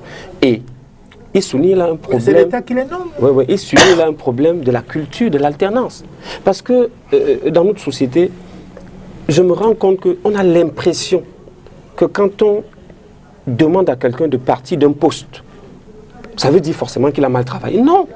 Vous pouvez réussir quelque part la gestion d'une entreprise, redresser les comptes d'une entreprise, et on se dit, vous êtes meilleur, on vous enlève de cette position pour vous envoyer où c'est plus compliqué, pour que vous faites également vos preuves. Donc, il y a cette culture de l'alternance que nous devons intégrer. Et vous voyez, il y a des directeurs généraux au Cameroun qui, je vais pratiquement dire, on leur fait cadeau de l'entreprise, pourtant c'est un bien national. Non, même si vous excellez, prenons l'exemple du président américain qui avait fait 2 mandats et le peuple américain lui demandait d'en faire un 3e. Roosevelt, il a dit non, merci Célestin. Il a dit non, pas parce qu'il ne pouvait pas gérer en continu les États-Unis. Pareil pour le président Obama, je suis sûr que si la loi permettait qu'on lui donne un 3e mandat... Non, de plus en plus il y en a, mais je voudrais qu'on intègre la culture de l'alternance et qu'on se dise on ne vous remplace pas, on ne remplace pas Denis comme président du syndicat parce qu'il a été forcément mauvais. On peut également permettre à quelqu'un de devenir avec de nouvelles idées pour le bien de l'association. Non, disons qu'il y a des réformes qu'il faille faire, notamment il faut produire les dividendes pour augmenter le budget, il faut améliorer la qualité du service et la réduction des coûts. Il faut également, n'est-ce pas, travailler sur l'opportunité de la dépense parce que pour la plupart, c'est souvent des problèmes de surfacturation et autres. Donc il est important que cette réforme-là puisse impacter l'entreprise pour que l'entreprise puisse être bénéfique. Denis Kobo, en 15 secondes. Je ne sais pas pourquoi, au lieu de parler de la performance, on parle d'autre chose. Alors les entreprises servent à quoi? Si les entreprises sont là pour... il faut qu'on évalue les gens à leur performance.